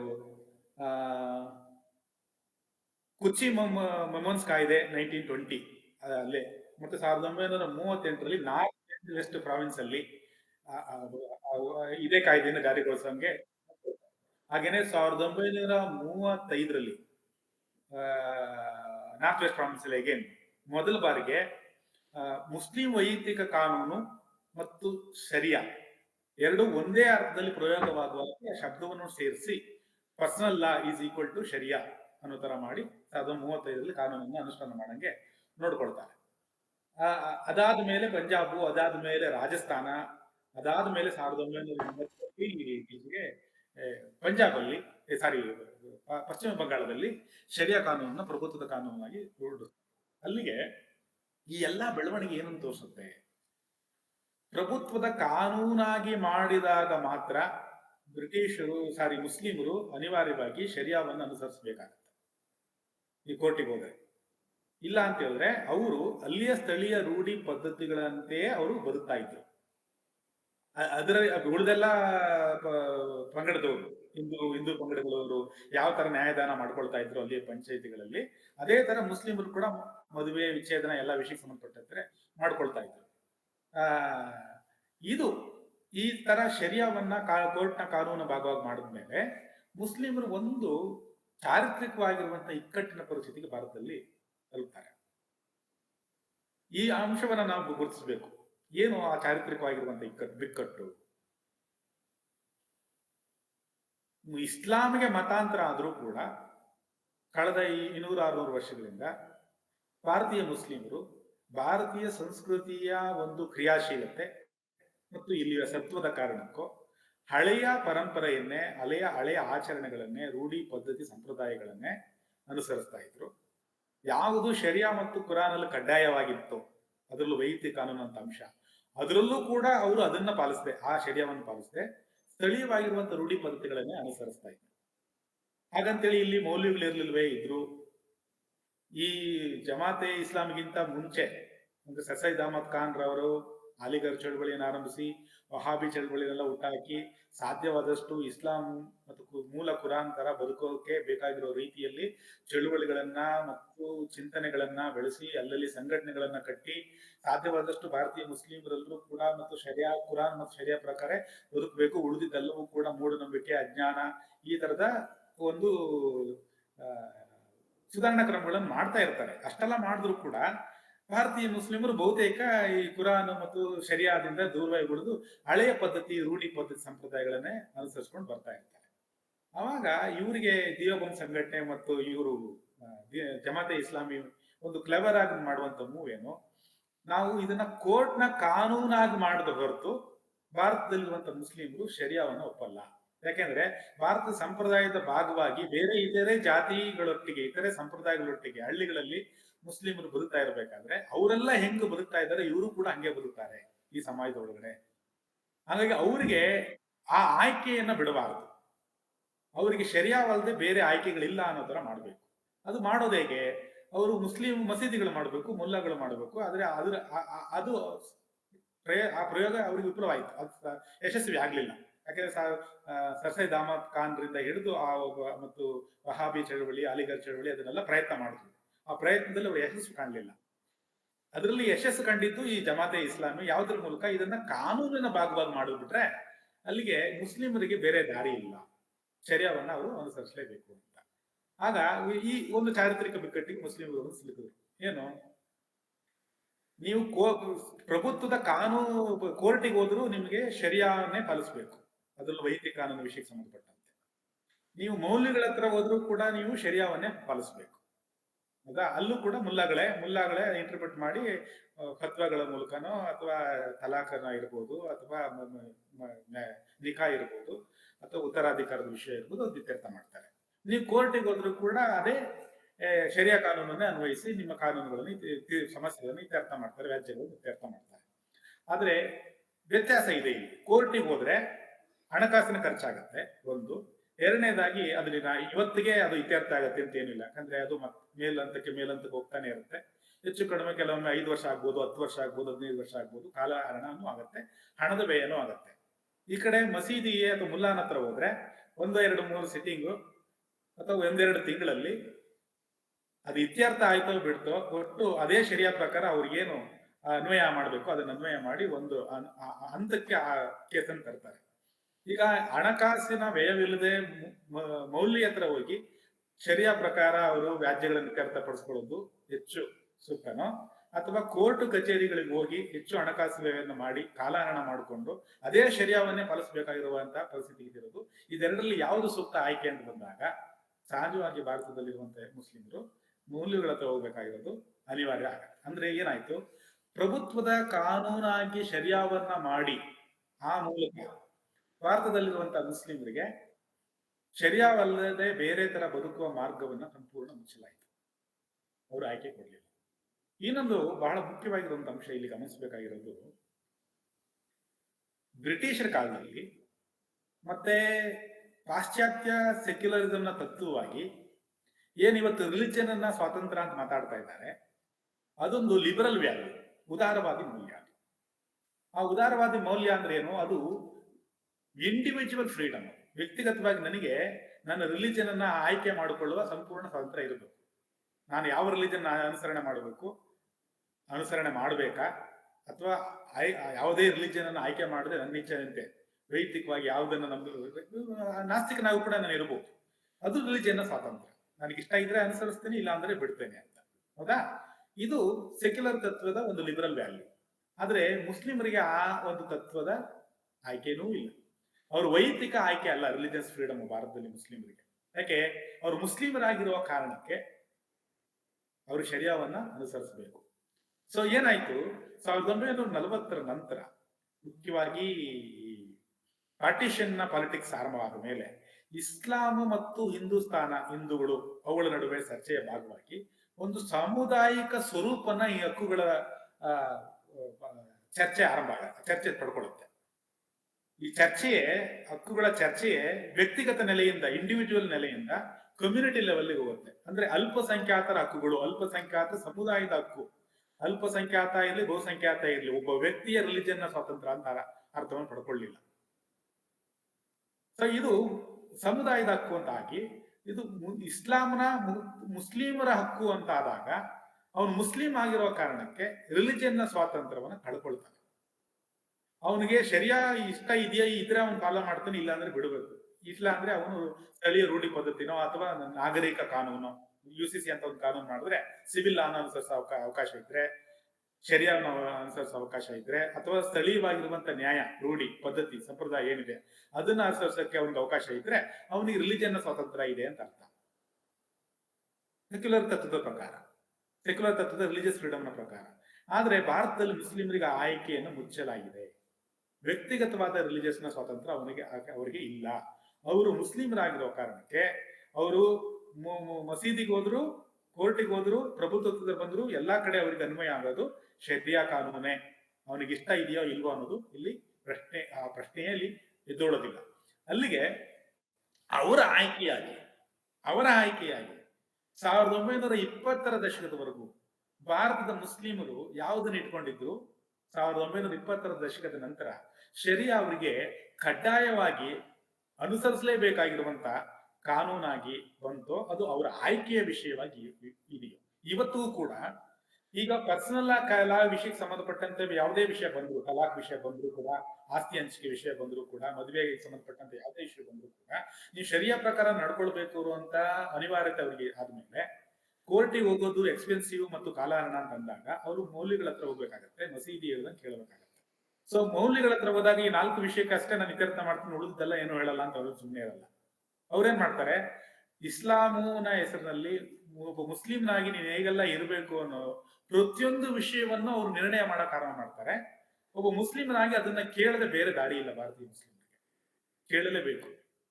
ಯಾಕೆಂದ್ರೆ ನೀವು ಫೆರಿಯಾವನ್ನ ಅನಿವಾರ್ಯ ಕಾನೂನಾಗಿರೋದ್ರಿಂದ, ಅದಕ್ಕೆ ಮಾನ್ಯತೆ ಇರೋದ್ರಿಂದ, ನೀವು ಅದನ್ನ ಮುಸ್ಲಿಂನಾಗಿ ಪಾಲಿಸಲೇಬೇಕಾಗಿರೋದ್ರಿಂದ, ನೀನು ಈ ಕಡೆ ಹೋಗೋದು ಎಕ್ಸ್ಪೆನ್ಸಿವ್ ಮತ್ತು ಕಾಲಹರಣ ಆಗಿರೋದ್ರಿಂದ, ನೀನ್ ಮತ್ತೆ ಪದೇ ಮೌಲ್ಯಗಳ ಹತ್ರ ಹೋಗ್ಬೇಕಾಗಿರೋದ್ರಿಂದ, ಬರೀ ಅದ್ರೊಟ್ಟಿಗೆ ಒಬ್ಬ ಮುಸ್ಲಿಂನಾಗಿ ಯಾವ ರೀತಿಯಲ್ಲಿ ಇರಬೇಕು ಅನ್ನೋದೆಲ್ಲವೂ ಹೇಳ್ತಾನೆ. ಮತ್ತೆ ನೀನು ಎಲ್ಲಾ ರೂಢಿ ಪದ್ಧತಿ ಸಂಪ್ರದಾಯ ಉಳಿದ ಸಮುದಾಯಗಳೊಟ್ಟಿಗೆ ಭಾರತೀಯ ಪರಂಪರೆಯಂತೆ ನೀನೇನು ಸಹಬಾಳ್ವೆ ಅದು ಇದು ಅಂತ ಹೇಳಿ ಏನ್ ಮಾಡ್ತಾ ಇದ್ಯೋ ಅದನ್ನೆಲ್ಲ ನಿಲ್ಲಿಸಬೇಕಾಗತ್ತೆ. ಶರಿಯಾ ಮತ್ತು ಕುರಾನ್ ಏನ್ ಹೇಳುತ್ತೋ ಅದ್ರ ಪ್ರಕಾರ ನೀನು ಬದುಕಬೇಕಾಗತ್ತೆ ಅನ್ನೋ ಒಂದು ಕಂಡೀಷನ್ಗಳನ್ನೆಲ್ಲೂ ಕೂಡ ಅವರು ಸ್ಟಾರ್ಟ್ ಮಾಡ್ತಾರೆ. ನೀವು ಗೊತ್ತಿರ್ಬೋದು, ಈಗ ಎಷ್ಟೇ ಆರ್ಗ್ಯುಮೆಂಟ್ ಮಾಡೋದು, ಈಗ ಮೊನ್ನೆ ಚರ್ಚೆಯಲ್ಲೂ ಬಂತು, ಹಿಜಾಬು ನಿಮ್ಮ ರಿಲಿಜನ್ ನ ಅವಿಭಾಜ್ಯ ಅಂಗವೇ, ಕುರಾನ್ ಪ್ರಕಾರ ಅದು ಇದೆಯಾ ಅನ್ನೋ ಪ್ರಶ್ನೆ ಕೇಳಿದ್ರೆ ಅದು ಇಲ್ಲ ಅಂತಾನೆ ಇರ್ಬೋದು. ನೀವು ಕುರಾನ್ ಅಲ್ಲಿ ಹೋದ್ರೆ ನಿಮ್ಗೆ ಸಿಗಲ್ಲ ಅಂತ ಇಟ್ಕೊಳ್ಳೋಣ. ಇಲ್ಲ ಅಂತ ಬಹಳ ಜನ ಮುಸ್ಲಿಂ ಪಂಡಿತರೆ ಹೇಳಿದ್ದಾರೆ. ಮತ್ತು ಬಹಳಷ್ಟು ಮುಸ್ಲಿಂ ರಾಷ್ಟ್ರಗಳು ಮತ್ತು ಕೇರಳದಂತ ರಾಜ್ಯಗಳಲ್ಲಿ ಮುಸ್ಲಿಂ ಸಂಘಟನೆಗಳೇ ಹಿಜಾಬನ್ನ ಬುರ್ಕಾವನ್ನ ನಿಷೇಧ ಮಾಡಿದೆ. ಯಾಕಂದ್ರೆ ಅದು ಕುರಾನ್ನ ಶರಿಯಾನ ಭಾಗ ಅಲ್ಲ ಅಲ್ವಾ. ಆದ್ರೂ ಇಲ್ಲಿ ಯಾಕೆ ಇಷ್ಟರ ಮಟ್ಟಿಗೆ ಅವರು ಅಡಮೆಂಟ್ ಆಗಿ ಕೂತ್ಕೊಂಡಿದ್ದಾರೆ ಅಂತ ಯೋಚನೆ ಮಾಡ್ಬೇಕು.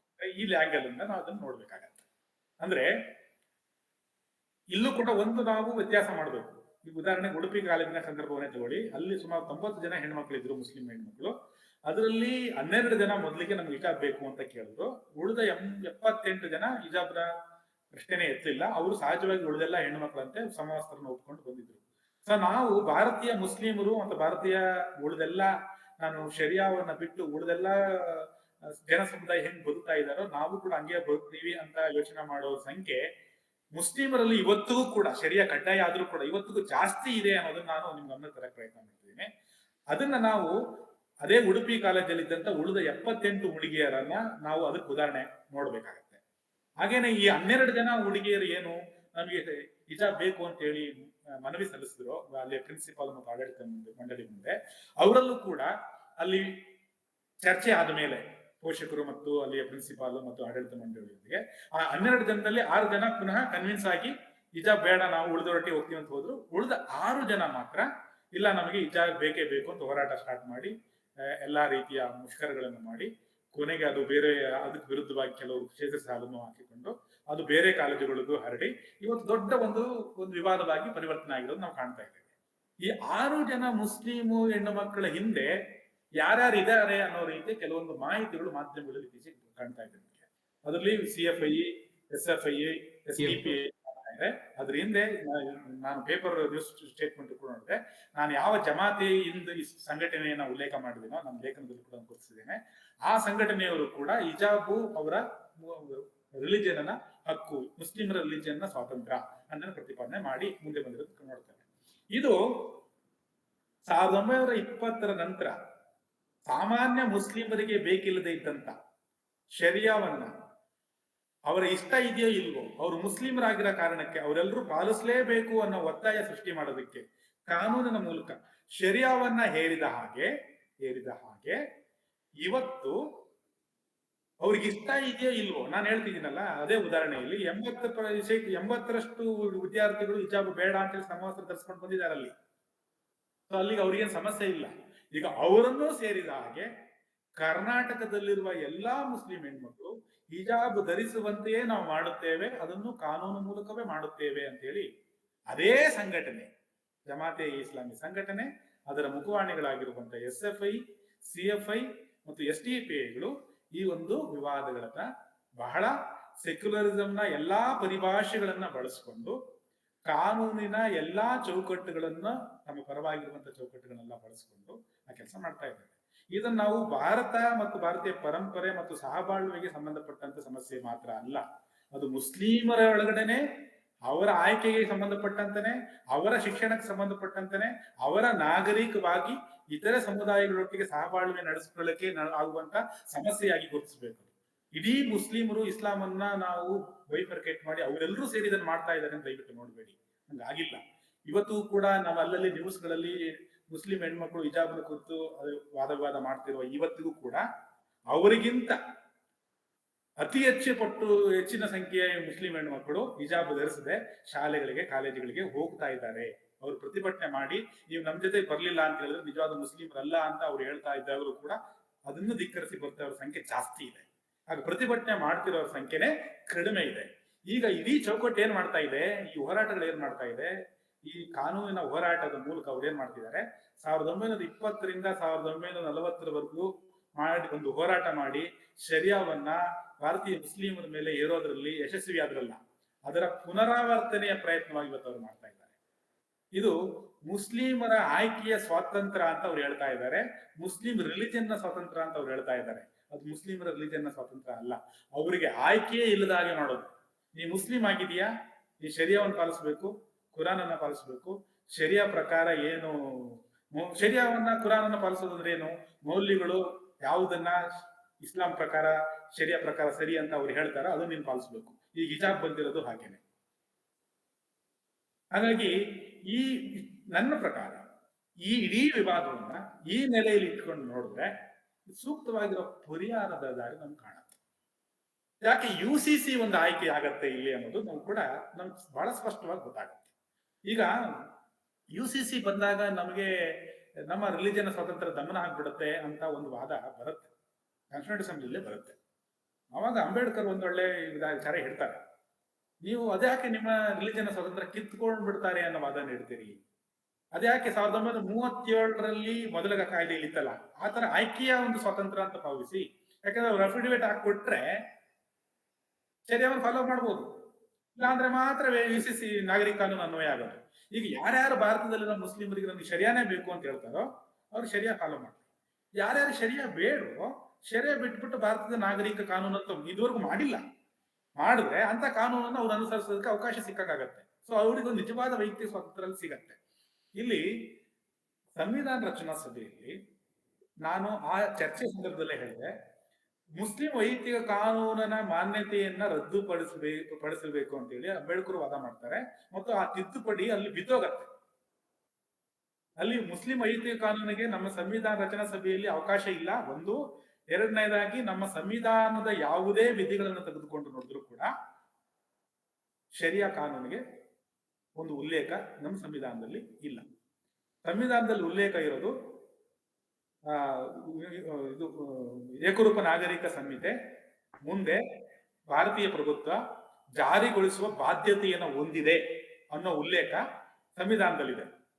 ಇದುವರೆಗೂ ಭಾರತೀಯ ಪ್ರಭುತ್ವ ಸಂವಿಧಾನದ ಪ್ರಕಾರ ನಾಗರಿಕ ಸಂಹಿತೆಯನ್ನ ಮಾಡದೇ ಇರೋದ್ರಿಂದ ಕೋರ್ಟ್ಗಳಿಗೆ ಮುಸ್ಲಿಮರು ಹೋದಾಗ ಈ ಬೇರೆ ನಾಗರಿಕ ಕಾನೂನಿನ ಅನುಪಸ್ಥಿತಿಯಲ್ಲಿ ಇರೋ ಕಾನೂನನ್ನೇ ಅವ್ರು ಅನುಸರಿಸಬೇಕಾಗತ್ತೆ. ಇರೋ ಕಾನೂನು ಯಾವುದು? 1937ರ ಶರಿಯಾ ಕಾಯ್ದೆ.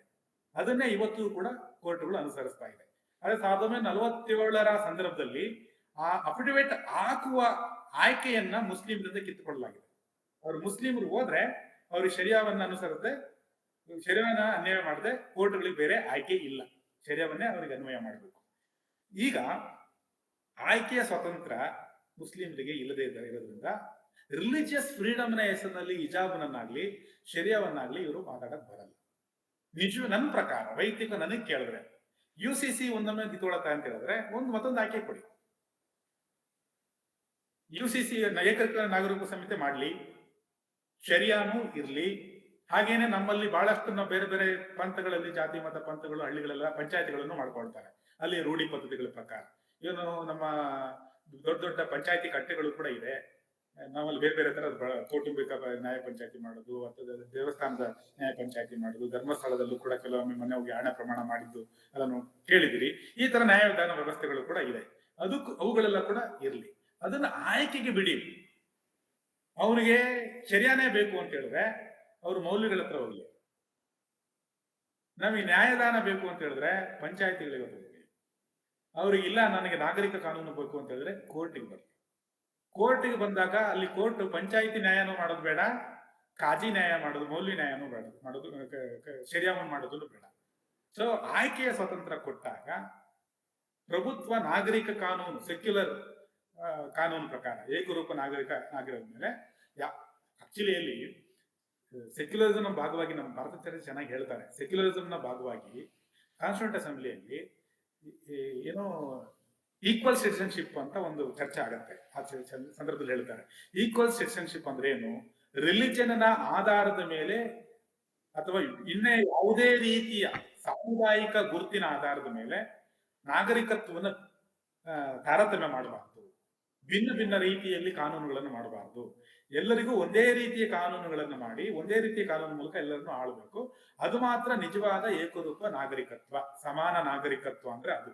ಹಾಗಾಗಿ ಸಮಾನ ನಾಗರಿಕತ್ವ ಇರಬೇಕು ಅಂದ್ರೆ ಸಮಾನ ನಾಗರಿಕ ಸಂಹಿತೆಯು ಕೂಡ ಇರಬೇಕು. ಇದು ಕಾನ್ಸ್ಟಿಟ್ಯೂಂಟ್ ಅಸೆಂಬ್ಲಿ ಡಿಬೇಟ್ ಅಲ್ಲಿ ಬಹಳ ಕ್ಲಿಯರ್ ಆಗಿ ಡಿಬೇಟ್ ಆಗತ್ತೆ, ಚರ್ಚೆ ಆಗತ್ತೆ, ತೀರ್ಪು ಆಗಿತ್ತೆ, ಇತ್ಯರ್ಥವಾಗತ್ತೆ. ಅಲ್ಲೇನು ಏನೋ ಗೊಂದಲಮಯವಾಗಿ ಅದೊಂದು ಇತ್ಯರ್ಥವಾಗದ ವಿಷಯವಾಗಿ ಉಳ್ಕೊಳ್ಳಲ್ಲ ಸಂವಿಧಾನ ರಚನಾ ಸಭೆಯಲ್ಲಿ. ಸೊ ಒಂದು ಸಂವಿಧಾನದ ಅಡಿಯಲ್ಲಿ ಬದುಕುವಂತಹ ಎಲ್ಲಾ ನಾಗರಿಕರಿಗೂ ಒಂದೇ ರೀತಿಯ ಕಾನೂನುಗಳು ಇರಬೇಕು, ಒಂದೊಂದು ಸಮುದಾಯಕ್ಕೆ ಒಂದೊಂದು ರೀತಿಯ ಕಾನೂನುಗಳು ಇರಕೂಡದು ಅನ್ನೋದು ಬಹಳ ಸ್ಪಷ್ಟವಾಗಿ ನಮ್ಮ ಸಂವಿಧಾನ ರಚನಾ ಸಭೆಯಲ್ಲಿ ಬರುತ್ತೆ. ಅಂಬೇಡ್ಕರ್ ಅದನ್ನು ಬಹಳ ಒತ್ತಿ ಹೇಳ್ತಾರೆ, ಆಯ್ತಾ?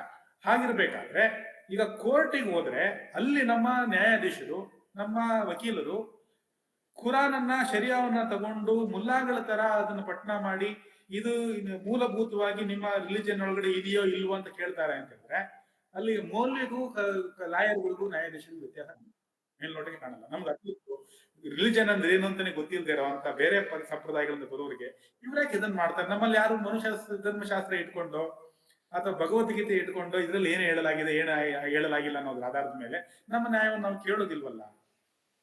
ಕೋರ್ಟ್ಗೆ ಹೋದ್ಮೇಲೆ ಸಂವಿಧಾನ ಇದೆ, ಅಲ್ಲಿ CRPC ಇದೆ, IPC ಇದೆ, ಅದ್ರ ಪ್ರಕಾರ ಆ ಒಂದು ವ್ಯಾಖ್ಯಾನ ಹೇಗೆ ಇತ್ಯರ್ಥ ಮಾಡಬೇಕು ಅನ್ನೋ ಕಲಂ ಇರುತ್ತೆ, ಅದ್ರ ಪ್ರಕಾರ ತೀರ್ಪು ಕೊಡಬೇಕು. ಅದನ್ನ ಬಿಟ್ಬಿಟ್ಟು ಇವರೇ ಕುರಾನನ್ನ ಅಥವಾ ಶರಿಯಾವನ್ನ, ಹದೀಸನ್ನ ಇಟ್ಕೊಂಡು ಇಂಟರ್ಪ್ರಿಟ್ ಮಾಡೋ ಕೆಲಸ ಮಾಡ್ತಾರೆ ಅನ್ನೋ ಪ್ರಶ್ನೆ ಸಹಜವಾಗಿ ಬರುತ್ತೆ. ಸೊ ಆ ಕೆಲಸವನ್ನ ಮೌಲ್ಯಗಳಲ್ಲಿ ಬಿಟ್ಬಿಡಿ. ಕುರಾನ ಶರಿಯಾ ಪ್ರಕಾರ ನಮ್ಮ ಸಮಸ್ಯೆ ಇತ್ಯರ್ಥ ಆಗ್ಬೇಕು ಅಂದ್ರೆ ಅಂತ ಮುಸ್ಲಿಮರು ಮೌಲ್ಯಗಳ ಹತ್ರ ಹೋಗ್ತಾರೆ, ಕೋರ್ಟಿಗೆ ಬರಲ್ಲ. ಕೋರ್ಟಿಗೆ ಹೋಗಿ ಬರ್ತಾರೆ, ಅದು ನಮಗೆ ನ್ಯಾಯ ಅಲ್ಲ ಅಂತ ಅನಿಸಿದಾಗ ಕೋರ್ಟಿಗೆ ಬರ್ತಾರೆ.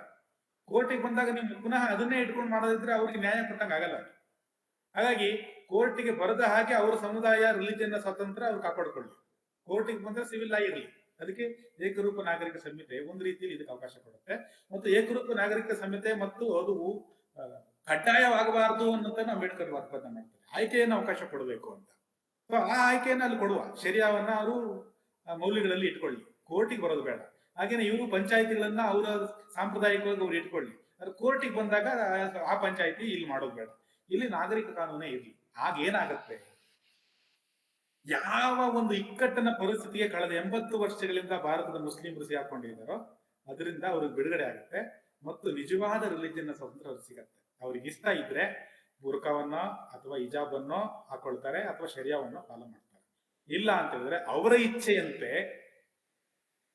ಅವರು ಅದನ್ನು ಬಿಟ್ಟು ಬೇರೆ ಅದನ್ನ ಅನುಸರಣೆ ಮಾಡಕ್ ಆರಂಭ ಮಾಡ್ತಾರೆ. ಇಲ್ಲ ಅಂತ ಹೇಳಿದ್ರೆ ಈಗ ಇರುವಂತ ಸೆಕ್ಯುಲರ್ ಕಾನೂನು ಪ್ರಭುತ್ವದ ಚೌಕಟ್ಟಿನಡಿಯಲ್ಲಿ ಶರಿಯಾ ಮತ್ತು ಕುರಾನಂತೆ ಬದುಕುವ ಅಲ್ಲದೆ ಬೇರೆ ಆಯ್ಕೆ ಅವರ ಮುಂದೆ ಇಲ್ಲದೆ ಇದ್ದಾಗ ಈ ಮುಸ್ಲಿಂ ಸಂಘಟನೆಗಳು ಅಂತ ಏನಿದೆಯೋ ಆ ಸಂಘಟನೆಗಳು ಮತ್ತು ಮೌಲ್ಯಗಳು ಯಾವುದನ್ನ ಒತ್ತಾಯ ಮಾಡ್ತಾರೋ, ಮುಸ್ಲಿಂನಾಗಿ ನೀವು ಹೀಗೇನೆ ಮಾತಾಡ್ಬೇಕು, ಹೀಗೇನೆ ಯೋಚನೆ ಮಾಡ್ಬೇಕು, ಹೀಗೇನೆ ಬಟ್ಟೆ ಹಾಕ್ಬೇಕು, ಹೀಗೇನೆ ಬುರ್ಕಾ ಹಿಜಾಬ್ ಹಾಕ್ಬೇಕು ಅಂತೇಳಿ ಆ ಮಾತನ್ನ ತಿರಸ್ಕರಿಸಿ ಅವ್ರು ಬದುಕುವ ಸ್ವಾತಂತ್ರ್ಯ ಅವ್ರು ಇಟ್ಕೊಂಡಿಲ್ಲ.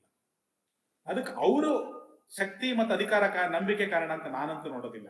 ಯಾಕೆಂದ್ರೆ ಎಂಪಿರಿಕಲಿ ಏನ್ ಕಾಣುತ್ತೆ ನಮ್ಗೆ 1920ರವರೆಗೂ ಇವತ್ತಿಗೂ ಕೂಡ ಬಹಳಷ್ಟು ಜನ ಮುಸ್ಲಿಮರು ಬೇರೆಲ್ಲಾ ಪಂಥಗಳಂತೆ ಸಂಪ್ರದಾಯಗಳಂತೆ ಭಾರತದಲ್ಲಿ ಸಹಬಾಳ್ವೆಯ ಒಂದು ಗುಣವನ್ನ ಇಟ್ಕೊಂಡು ತೋರಿಸ್ಕೊಂಡೆ ಬದುಕ್ತಾ ಇದ್ದಾರೆ.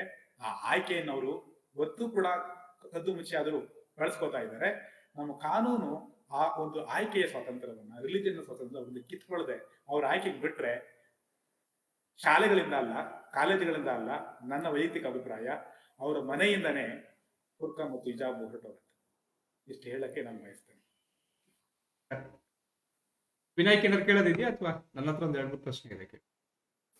ಕೇಳಿ ಕೇಳಿ ಅಜಿತ್.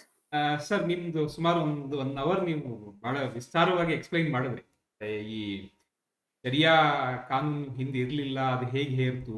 ನಿಮ್ ಮಾತುಗಳನ್ನೆಲ್ಲ ಕೇಳಿದಾಗ ನನಗನ್ಸಿದ್ದು ಒಂದು ಭಾರತದಲ್ಲಿ ಅಂದ್ರೆ ಶರಿಯಾ ಇತ್ತು, ಅದು ಮೌಲ್ಯಗಳ ಹತ್ರ ಇತ್ತು. ಹಾಗೆಲ್ಲ ಒಂದು ಪ್ರಭುತ್ವದ ಕಾನೂನಾಗಿ ಅದು ಪೇಟ್ರನೈಸ್ ಆಗಿರ್ಲಿಲ್ಲ ಸರ್ಕಾರದ ಭಾಗವಾಗಿ. ಹೌದು. ಅಂದ್ರೆ ಈ ಕಾನೂನು ಹೇರಿದ ಮೇಲೆ ಸರ್ಕಾರ ಮುಸ್ಲಿಮರ ಪಾಲಿಗೆ ಕಮ್ಯುನಿಯಲ್ ಆಯ್ತಾ ಅನ್ಸ್ತು ನನಗೆ. ಅಂದ್ರೆ ನೀವು ಯಾರನ್ನ ನೀವು ಸೆಕ್ಯುಲರ್ ಸರ್ಕಾರ ಅಂತ ಹೇಳ್ಕೊಂಡು ಈ 60 ವರ್ಷಗಳ ಕಾಲ ಅಧಿಕಾರ ಮಾಡ್ಕೊಂಡು ಬಂದ್ರು, ನಿಜವಾಗ್ಲೂ ಅವರು ಮುಸ್ಲಿಮರ ಪಾಲಿಗೆ ಕಮ್ಯುನಲ್ ಆದ್ರು. ಅವರ ಆಯ್ಕೆಯ ಸ್ವಾತಂತ್ರ್ಯವನ್ನ ಕೊಡ್ಲಿಲ್ಲ. ಒಬ್ಬ ನಿಜವಾದ ರಿಲಿಜನ್ ನ ಪಾಲಕನಿಗೆ ಅವನ ಧರ್ಮದ ಮೇಲೆ ಅಷ್ಟು ನಂಬಿಕೆ ಗೌರವ ಇದ್ರೆ ಅವನು ಅದನ್ನ ಆಯ್ಕೆ ಮಾಡ್ತಾನೆ, ಅಥವಾ ಅದರಿಂದ ಅವನಿಗೆ ಅನ್ಯಾಯ ಆಗ್ತದೆ ಅಂದ್ರೆ ಅವನಿಗೆ ಕೋರ್ಟಿಗೆ ಬರ್ತಾನೆ. ಈ 2 ಆಯ್ಕೆ ಇದ್ದಿದ್ರೆ ಬಹುಶಃ ಅದು ಸೆಕ್ಯುಲರ್ ಕಾನೂನು ಅನಿಸ್ತಾ ಇತ್ತು. ಇದಕ್ಕೆ ಮೂಲ ಒಂದು ಕಾರಣ ಈ ಬ್ರಿಟಿಷ್ ಚೌಕಟ್ಟು, ತಿಳುವಳಿಕೆ ಚೌಕಟ್ಟಿದ್ದಿಲ್ಲ, ಪ್ರೊಟೆಸ್ಟೆಂಟ್, ಅಲ್ಲಿ ಒಂದು ಸಹಿಷ್ಣುತಾ ತತ್ವ ಇದೆ. ಅದು ಏನ್ ಮಾಡುತ್ತೆ ಅಂದ್ರೆ ಇನ್ನೊಂದು ರಿಲಿಜನ್ ಆಚರಣೆಯಲ್ಲಿ ನಾನು ಹಸ್ತಕ್ಷೇಪ ಮಾಡಬಾರದು ಅಂತ. ಭಾರತದಲ್ಲಿ ಆ ಒಂದು ಸಂದಿಗ್ಧತೆಯನ್ನ ವಸಾಹತುಶಾಹಿ ಪ್ರಭುತ್ವ ಎದುರಿಸುತ್ತೆ. ಆ ಸಂದಿಗ್ಧತೆ ಅವ್ರು ಯುರೋಪಲ್ಲಿ ಬರಲ್ಲ. ಸಿವಿಲ್ ಲಾ ಅಂತ ಹೇಳಿದಾಗ ಅಲ್ಲಿ ಕ್ಯಾಥಲಿಕರಲ್ಲಿ ಪ್ರೊಟೆಸ್ಟೆಂಟ್ರಲ್ಲಿ ಅದನ್ನ ಅನುಸರಿಸಲೇಬೇಕು ಅಂತ ಬರುತ್ತೆ. ನಿಮಗೆ ಕ್ಯಾನಲ್ ಲಾ ಬೇಕು ಅಂದ್ರೆ ಚರ್ಚಿಗೆ ಹೋಗಿ ಅಂತ ಹೇಳ್ಬಿಡ್ತಾರೆ. ಬಿಬ್ಲಿಕಲ್ ಲಾ ಬೇಕು ಅಂದ್ರೆ ಚರ್ಚಿಗೆ ಹೋಗಿ ಅಂತ ಹೇಳ್ಬಿಡ್ತಾರೆ.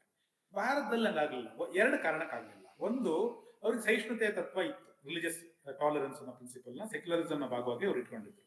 2ನೇದಾಗಿ ಈ ಸೆಕ್ಯುಲರಿಸಮ್ ನ ಭಾಗದಲ್ಲಿ 2 ವಲಯ ಇದೆಯಲ್ಲ, ಖಾಸಗಿ ವಲಯ ಮತ್ತು ಸಾರ್ವಜನಿಕ ವಲಯ, ಪಬ್ಲಿಕ್ ರೆಲ್ಮ್ ಮತ್ತು ಪ್ರೈವೇಟ್ ರೆಲ್ಮ್ ಅಂತ. ಪ್ರೈವೇಟ್ ರೆಲ್ಮ್ ಅಲ್ಲಿ ನೀವು ನಿಮ್ಮ ರಿಲಿಜನ್ ನ ಸ್ವಾತಂತ್ರ್ಯವನ್ನು ಇಟ್ಕೊಳ್ಳೋಕೆ ಸಂಪೂರ್ಣ ಸ್ವಾತಂತ್ರ್ಯ, ಹೌದಾ? ಆದ್ರೆ ಈ ವಿಭಜನೆ ಇಸ್ಲಾಂ ಅಲ್ಲಿ ಇಲ್ಲ. ಇಸ್ಲಾಂನ ಒಂದು ಥಿಯಾಲಜಿ ಒಳಗಡೆ ಜಗತ್ತಿನ ಎಲ್ಲಾ ವ್ಯವಹಾರಗಳು ಅವನ ಅಣತಿಯಂತೆಯೇ ನಡೀಬೇಕು ಮತ್ತು ಮನುಷ್ಯರ ಕಾನೂನುಗಳನ್ನ ಅನುಸರಿಸಿದ್ರೆ ಆರಾಮ. ಆತರ ಅವನ ಕಾನೂನನ್ನ ಅನುಸರಿಸೋದಕ್ಕೆ ನಾವು ಇಲ್ಲಿ ಬದುಕಿದ್ದೀವಿ. ಅವನ ಕಾನೂನಂತೆ ಬದುಕಿದ್ರೆ ನಮ್ಗೆ ಜನ್ನತ್ತು, ಇಲ್ಲ ಅಂತ ಹೇಳಿದ್ರೆ ನಮ್ಗೆ ಶಾಶ್ವತ ನರಕ ಕಟ್ಟಿಟ್ಟ ಬುದ್ಧಿ. ಹಂಗಾಗಿ ಇಲ್ಲಿ ವೈಯಕ್ತಿಕವಾಗಿ ಖಾಸಗಿ ಆಗಿರುವಂತ ಒಂದು ಜೀವನ ಪದ್ಧತಿ ವಿಧಾನ ಇದೆ, ಅಲ್ಲಿ ನಮ್ಮ ರಿಲಿಜನ್ ಆಚರಣೆ. ಇಲ್ಲೊಂದು ಸಾರ್ವಜನಿಕ ಮತ್ತು ರಾಜಕೀಯ ವಲಯ ಅಂತಿದೆ, ಅಲ್ಲಿ ನಾವು ಸೆಕ್ಯುಲರ್ ಕಾನೂನುಗಳನ್ನು ಅನುಸರಿಸ್ತೇವೆ. ಈ ವಿಭಜನೆ ಮುಸ್ಲಿಮರಲ್ಲಿಲ್ಲ. ಆ ವಾದವನ್ನೇ ಈ ಕಾನ್ಸ್ಟಿಟ್ಯೂಂಟ್ ಅಸೆಂಬ್ಲಿ ಡಿಬೇಟ್ ಅಲ್ಲೂ ಕೂಡ ಅವ್ರು ಹೇಳ್ತಾರೆ, ಮುಸ್ಲಿಂ ಲೀಗ್ ಕೂಡ. ಏನು, ನಿಮಗೆಲ್ಲ ಅದು ಆಗದೆ ಇರ್ಬೋದು, ಇಲ್ಲದೆ ಇರ್ಬೋದು, ಆದ್ರೆ ನಮಗೆ ವಿವಾಹ, ವಿಚ್ಛೇದನ, ಆಸ್ತಿ ಹಂಚಿಕೆ ಮತ್ತು ಉತ್ತರಾಧಿಕಾರತ್ವ ನಮ್ಮ ರಿಲಿಜನ್ ನ ಅವಿಭಾಜ್ಯ ಅಂಗ. ನೀವು ಅದರಲ್ಲಿ ಹಸ್ತಕ್ಷೇಪ ಮಾಡುವ ಹಾಗಿಲ್ಲ. ನಮ್ಮ ರಿಲಿಜನ್ ನಲ್ಲಿ ಹಸ್ತಕ್ಷೇಪ ಮಾಡ್ತೀರಿ ಅಂತ ಹೇಳಿದ್ರೆ ನೀವು ಸಹಿಷ್ಣುವಾಗಿಲ್ಲ, ಟಾಲರೆನ್ಸ್ ಪ್ರಿನ್ಸಿಪಲ್ ಅನುಸರಿಸ್ತಾ ಇಲ್ಲ. ಸೊ ಅದಕ್ಕೆ ಅವರು ಹದೀಸು, ಕುರಾನು ಇವುಗಳ ಉಲ್ಲೇಖವನ್ನು ಕೊಟ್ಟಾಗ ಬ್ರಿಟಿಷರ ಸಹಿಷ್ಣುತಾ ನೀತಿ ಅದನ್ನು ಒಪ್ಪಲೇಬೇಕಾಗತ್ತೆ. ಅವ್ರದ್ದು ಸಹಿಷ್ಣುತಾ ನೀತಿ ಏನಂದ್ರೆ, ನಿಮ್ಮ ರಿಲಿಜಿಯನ್ ನ ಆಚರಣೆ ಅಂತ ನೀವು ತೋರ್ಸಕ್ ಸಾಧ್ಯವಾದ್ರೆ ನಿಮ್ಮ ಡಾಕ್ಟ್ರಿನ್ಗಳ ಆಧಾರದ ಮೇಲೆ ಅದರಲ್ಲಿ ಅವರು ಹಸ್ತಕ್ಷೇಪ ಮಾಡಬಾರ್ದು. ಅದು ಟಾಲರೆನ್ಸ್ ನ ಸೆಕ್ಯುಲರಿಸಮ್ ಟಾಲರೆನ್ಸ್ ಪ್ರಿನ್ಸಿಪಲ್ ನ ಒಂದು ಅವಿಭಾಜ್ಯ ಅಂಗ. ಅದು ಯುರೋಪ್ ಅಲ್ಲಿ ಈ ಎಲ್ಲ ಅವಕಾಶಗಳು ರಿಲಿಜಿಯನ್ ಒಳಗಡೆ ಇದೆ ಅಂತ ಅವರಿಗೆ ಅಲ್ಲಿರ್ಲಿಲ್ಲ. ಇಲ್ಲಿ ಮುಸ್ಲಿಮರು ಅದನ್ನ ತೋರಿಸ್ತಾ ಇದ್ರೆ, ಡಾಕ್ಟ್ರಿನ್ ತೋರಿಸ್ತಾ ಇದ್ದಾರೆ. ಹಂಗಾಗಿ 1918ರಿಂದ ಅದನ್ನ ಮಾನ್ಯ ಮಾಡಕ್ಕೆ ಬ್ರಿಟಿಷರು ಕೂಡ ಸಿದ್ಧವಾಗ್ಬಿಟ್ರು. ಹಂಗಾಗಿ ಒಂದು ರೀತಿಯಲ್ಲಿ ಸೆಕ್ಯುಲರ್ ಪ್ರಿನ್ಸಿಪಲ್ ಕಮ್ಯುನಲ್ ಆಗಿ ಸ್ಟೇಟ್ ಅನ್ನ ಮಾಡ್ಬಿಟ್ಟಿದೆ ಮುಸ್ಲಿಂ. ಅದು ಅಲ್ಲಿಂದನೇ ಬಂದ್ರೆ, ಈಗ ಹೊಸದಾಗಿ ಆಗಿಲ್ಲ. ಇವತ್ತಿನ ಪ್ರಭುತ್ವವು ಕಮ್ಯುನಲ್ ರೀತಿಯನ್ನೇ ಮುಸ್ಲಿಂ ಸಂಬಂಧಪಟ್ಟಂತೆ ವರ್ತಿಸ್ತಾ ಇದೆ ಮತ್ತು ಕೂಡ ಹಾಗೇನೆ ವರ್ತಿಸ್ತಾ ಇದೆ. ಆ ಲೆಕ್ಕದಲ್ಲಿ ಭಾರತದಲ್ಲಿ ಇರುವಂತಹ ಈ ಸಂದಿಗ್ಧ ಪರಿಸ್ಥಿತಿಯಲ್ಲಿ, ಯಾಕಂದ್ರೆ ಕೇಳಿ ಇಲ್ಲಿ ಕ್ರಿಶ್ಚಿಯಾನಿಟಿಯೂ ಪ್ರಭಾವಿಯಾಗಿಲ್ಲ, ಪ್ರೊಟೆಸ್ಟೆಂಟ್ರು ಕೂಡ ಅಷ್ಟೇನೆ ಇಲ್ಲ. ಇರೋದು ಇಲ್ಲಿ ಒಂದ್ ಕಡೆ ಖಾಸಗಿ ವಲಯ, ಸಾರ್ವಜನಿಕ ವಲಯ ಅನ್ನೋ ವಿಭಜನೆ ಇಲ್ಲದಿರುವಂತ ಮುಸ್ಲಿಮರು ಮತ್ತು ರಿಲಿಜನ್ ಅಂದ್ರೆ ಏನಂತಾನೆ ಗೊತ್ತಿಲ್ದಿರುವಂತ ಮೆಜಾರಿಟಿ ಭಾರತೀಯ ಮತ ಪಂಥಗಳು. ಇಲ್ಲಿ ಈ ಸೆಕ್ಯುಲರ್ ಲಿಬರಲ್ ಪ್ರಿನ್ಸಿಪಲ್ಗಳು ಅದಿದ್ದ ಹಾಗೆ ಅನ್ವಯ ಆಗಲ್ಲ, ಅದು ರೂಪಾಂತರ ಆಗತ್ತೆ, ಬೇರೆ ಅರ್ಥ ಪಡ್ಕೊಳ್ಳುತ್ತೆ. ಭಾರತೀಯ ಅರ್ಥ ಅಂತ ಅವರು ಬೇರೆ ಬೇರೆ ಜಾತ್ಯತೀತ, ಧರ್ಮ ನಿರಪೇಕ್ಷತೆ, ಸರ್ವಧರ್ಮ ಸಮಭಾವ ಹಿಂಗೆಲ್ಲ ಹೇಳಕ್ ಸ್ಟಾರ್ಟ್ ಮಾಡ್ತಾರೆ. ಹಂಗೆಲ್ಲ ಹೇಳಿದ್ರು ಅದು ಶಬ್ದದಲ್ಲಿ ಉಳ್ಕೊಳ್ಳುತ್ತೆ, ವಾಸ್ತವದಲ್ಲಿ ಏನಾಗತ್ತೆ, ವಿರೂಪ ಆಗತ್ತೆ. ಯಾವ ತರ ವಿರೂಪ ಆಗುತ್ತೆ? ಮುಸ್ಲಿಮರ ಆಯ್ಕೆ ಇಲ್ಲ. ರಿಲಿಜನ್ ಫ್ರೀಡಮ್ ಅದು ರಿಲಿಜನ್ ಫ್ರೀಡಮ್ ಆಗಿರಲ್ಲ. ರಿಲಿಜಿಯಸ್ ಫ್ರೀಡಮ್ ಅಂದ್ರೆ ರಿಲಿಜಿಯಸ್ ಫ್ರೀಡಮ್ ಇರಬೇಕು. ರಿಲಿಜಿಯಸ್ ಫ್ರೀಡಮ್ ಅನ್ನು ಕಿತ್ಕೊಳ್ಳೋದನ್ನ ರಿಲಿಜಿಯಸ್ ಫ್ರೀಡಮ್ ಅಂತ ಹೇಳ್ತಾರಲ್ಲ. ಅವರಿಗೆ ಶರಿಯಾವನ್ನು ಹೇರಲಾಯ್ತು. ಹೌದು, ಅವ್ರ ರಿಲಿಜಿಯಸ್ ಫ್ರೀಡಮ್ ಇಲ್ಲ ಅವ್ರಿಗೆ. ಹೌದು. ರಿಲಿಜಿಯಸ್ ಫ್ರೀಡಮ್ ಕಿತ್ಕೊಂಡ್ಬಿಟ್ಟು ಅದನ್ನ ರಿಲಿಜಿಯಸ್ ಫ್ರೀಡಮ್ ಅಂತ ಹೇಳ್ತಾರೆ. ಹೌದು ಹೌದು ಇದನ್ನ ಹೌದು. ಇತ್ತೀಚೆಗೆ ನಾನು ಬರೆದ ಒಂದು ಪುಸ್ತಕದ ಒಂದು ಅಧ್ಯಾಯದಲ್ಲಿ ಕಾಣಿಸಿದ್ದೇನೆ. ಉದಾಹರಣೆಗೆ ಶಾಬಾನ ಕೇಸ್ ಪ್ರಕರಣ. ಹಾ, ಶಾಬಾನ ಕೇಸ್ ಪ್ರಕರಣದಲ್ಲಿ ಏನಾಗತ್ತೆ, ಹೈಕೋರ್ಟ್ ಅವಳ ಪರವಾಗಿ ತೀರ್ಪು ಕೊಡುತ್ತೆ. ನೀನ್ ತಲಾಕ್ ಕೊಟ್ಟ ಮೇಲೂ ಕೂಡ ಅವಳಿಗೆ ಜೀವನಾಂಶ ಕೊಡಬೇಕು ಅಂತ. ಹೌದು. ಅದನ್ನ ಸುಪ್ರೀಂ ಕೋರ್ಟ್ ಎತ್ತಿ ಹಿಡಿಯುತ್ತೆ. ಸುಪ್ರೀಂ ಕೋರ್ಟ್ ಎತ್ತಿ ಹಿಡಿದ ಮೇಲೆ ಮಾಡುತ್ತೆ ಕಾಂಗ್ರೆಸ್ ಸರ್ಕಾರ ಅವಾಗ ಏನ್ ಮಾಡುತ್ತೆ, ಅದನ್ನ ಅನೂರ್ಜಿತಗೊಳಿಸೋದಕ್ಕೆ ಅದಕ್ಕೆ ಮುಸ್ಲಿಂ ಮಹಿಳೆಯರ ಹಕ್ಕುಗಳ ರಕ್ಷಣಾ ಕಾಯ್ದೆ ಅಂತ ಒಂದು ಮಾಡುತ್ತೆ. ಅದ್ರಲ್ಲಿ ಮಾಡಿ ಕುರಾನ್ ಮತ್ತು ಶರಿಯಾದಲ್ಲಿ ಹೇಗೆ ಹೇಳಲಾಗಿದೆಯೋ ಅದೇ ತರ ಈ ಮಸೂದೆ ಇದೆ ಅಂತಾನೆ ವಾದ ಮಾಡಿ ಅದನ್ನೇ ಸೇರಿಸಿ ಇದ್ದತ್ ಕಾಲದ ನಂತರ ಮುಸ್ಲಿಂ ಮಹಿಳೆ ತಲಾಕ್ ಪಡೆದ್ರೆ ಇದ್ದತ್ ಕಾಲದ ನಂತರ ಅವಳಿಗೆ ಜೀವನಾಂಶ ಕೊಡಬೇಕಾಗಿಲ್ಲ ಅನ್ನೋ ಪ್ರಾವಿಜನ್ ಮಾಡ್ಬಿಡ್ತಾರೆ. ಅಲ್ಲಿಗೆ ಶಾಬಾನುನಂತ ಮಹಿಳೆಗೆ ನನಗೆ ಇಷ್ಟ ಇಲ್ಲ ಕುರಾನು ಶರಿಯಾ ಅದ್ರ ಪ್ರಕಾರ ಇಲ್ಲ, ನನಗೆ ನಿಜವಾಗ್ಲೂ ನನ್ನ ಬದುಕೋದು ಕಷ್ಟ ಇದೆ, ಗಂಡ ನನಗೆ ಬಿಟ್ಬಿಟ್ಟಿದ್ದಾನೆ, ಹಂಗಾಗಿ ನನಗೆ ಜೀವನಾಂಶ ಕೊಡ್ಲೇಬೇಕು, ಅದು ನಾಗರಿಕವಾಗಿ ಒಂದು ಮಾನವೀಯ ನೆಲೆಯಲ್ಲಿ ನನಗೆ ಸಲ್ಲಬೇಕಾಗಿರುವಂತ ಹಕ್ಕು ಅಂತ ಅವಳು ಕ್ಲೈಮ್ ಮಾಡಕ್ ಬರಲ್ಲ. ಆಕೆ ಮುಸ್ಲಿಂ ಆಗಿರೋದ್ರಿಂದ ಶರಿಯಾ ಏನ್ ಹೇಳುತ್ತೋ ಯಾವ ಅವಧಿಗೆ ಅವಳಿಗೆ ಜೀವನಾಂಶ ಕೊಡಬೇಕು ಇದ್ದತ್ ಪೀರಿಯಡ್ ಅಂತ ಅವರಲ್ಲಿದೆ.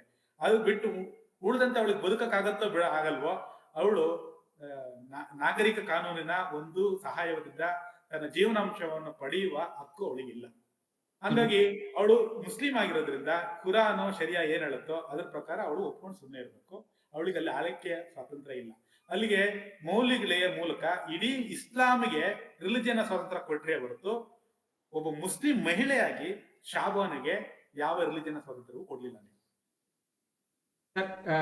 ಇದ್ರಲ್ಲಿ ನೀವು ಈ ನಾಗರಿಕ ಸಮಾಜದಿಂದ ಈ ಅನಾಗರಿಕ ಕಾನೂನನ್ನು ಅವ್ರ ಮೇಲೆ ಹೇರ್ತಾರಲ್ಲ, ಆಗ ನಿಮಗೆ ಅವರಿಗೆ ನಾಗರಿಕ ಸರ್ಕಾರದ ಜೊತೆಗೆ ಹೋಗುವುದಕ್ಕಿಂತ ಅನಾಗರಿಕ ವ್ಯವಸ್ಥೆಯ ಜೊತೆಗೆ ಅಂದ್ರೆ ಈ ಮುಲ್ಲಾಗಳು ಅವರ ಕಾನೂನು ಹೋಗುವುದಿಂದ ಅಟ್ಲೀಸ್ಟ್ ಸಮಯ ಮತ್ತೆ ಹಣ ಎರಡು ಉಳಿತದೆ ಅನ್ನುವ ಕಾರಣಕ್ಕೆ ಅವ್ರು ಹೋಗ್ತಾರೆ ಅಂದಾಗ ಅಲ್ಲಿ ಹೊಸದೊಂದು ವ್ಯವಸ್ಥೆಯ ನಿರ್ಮಾಣ ಆಗ್ತದೆ.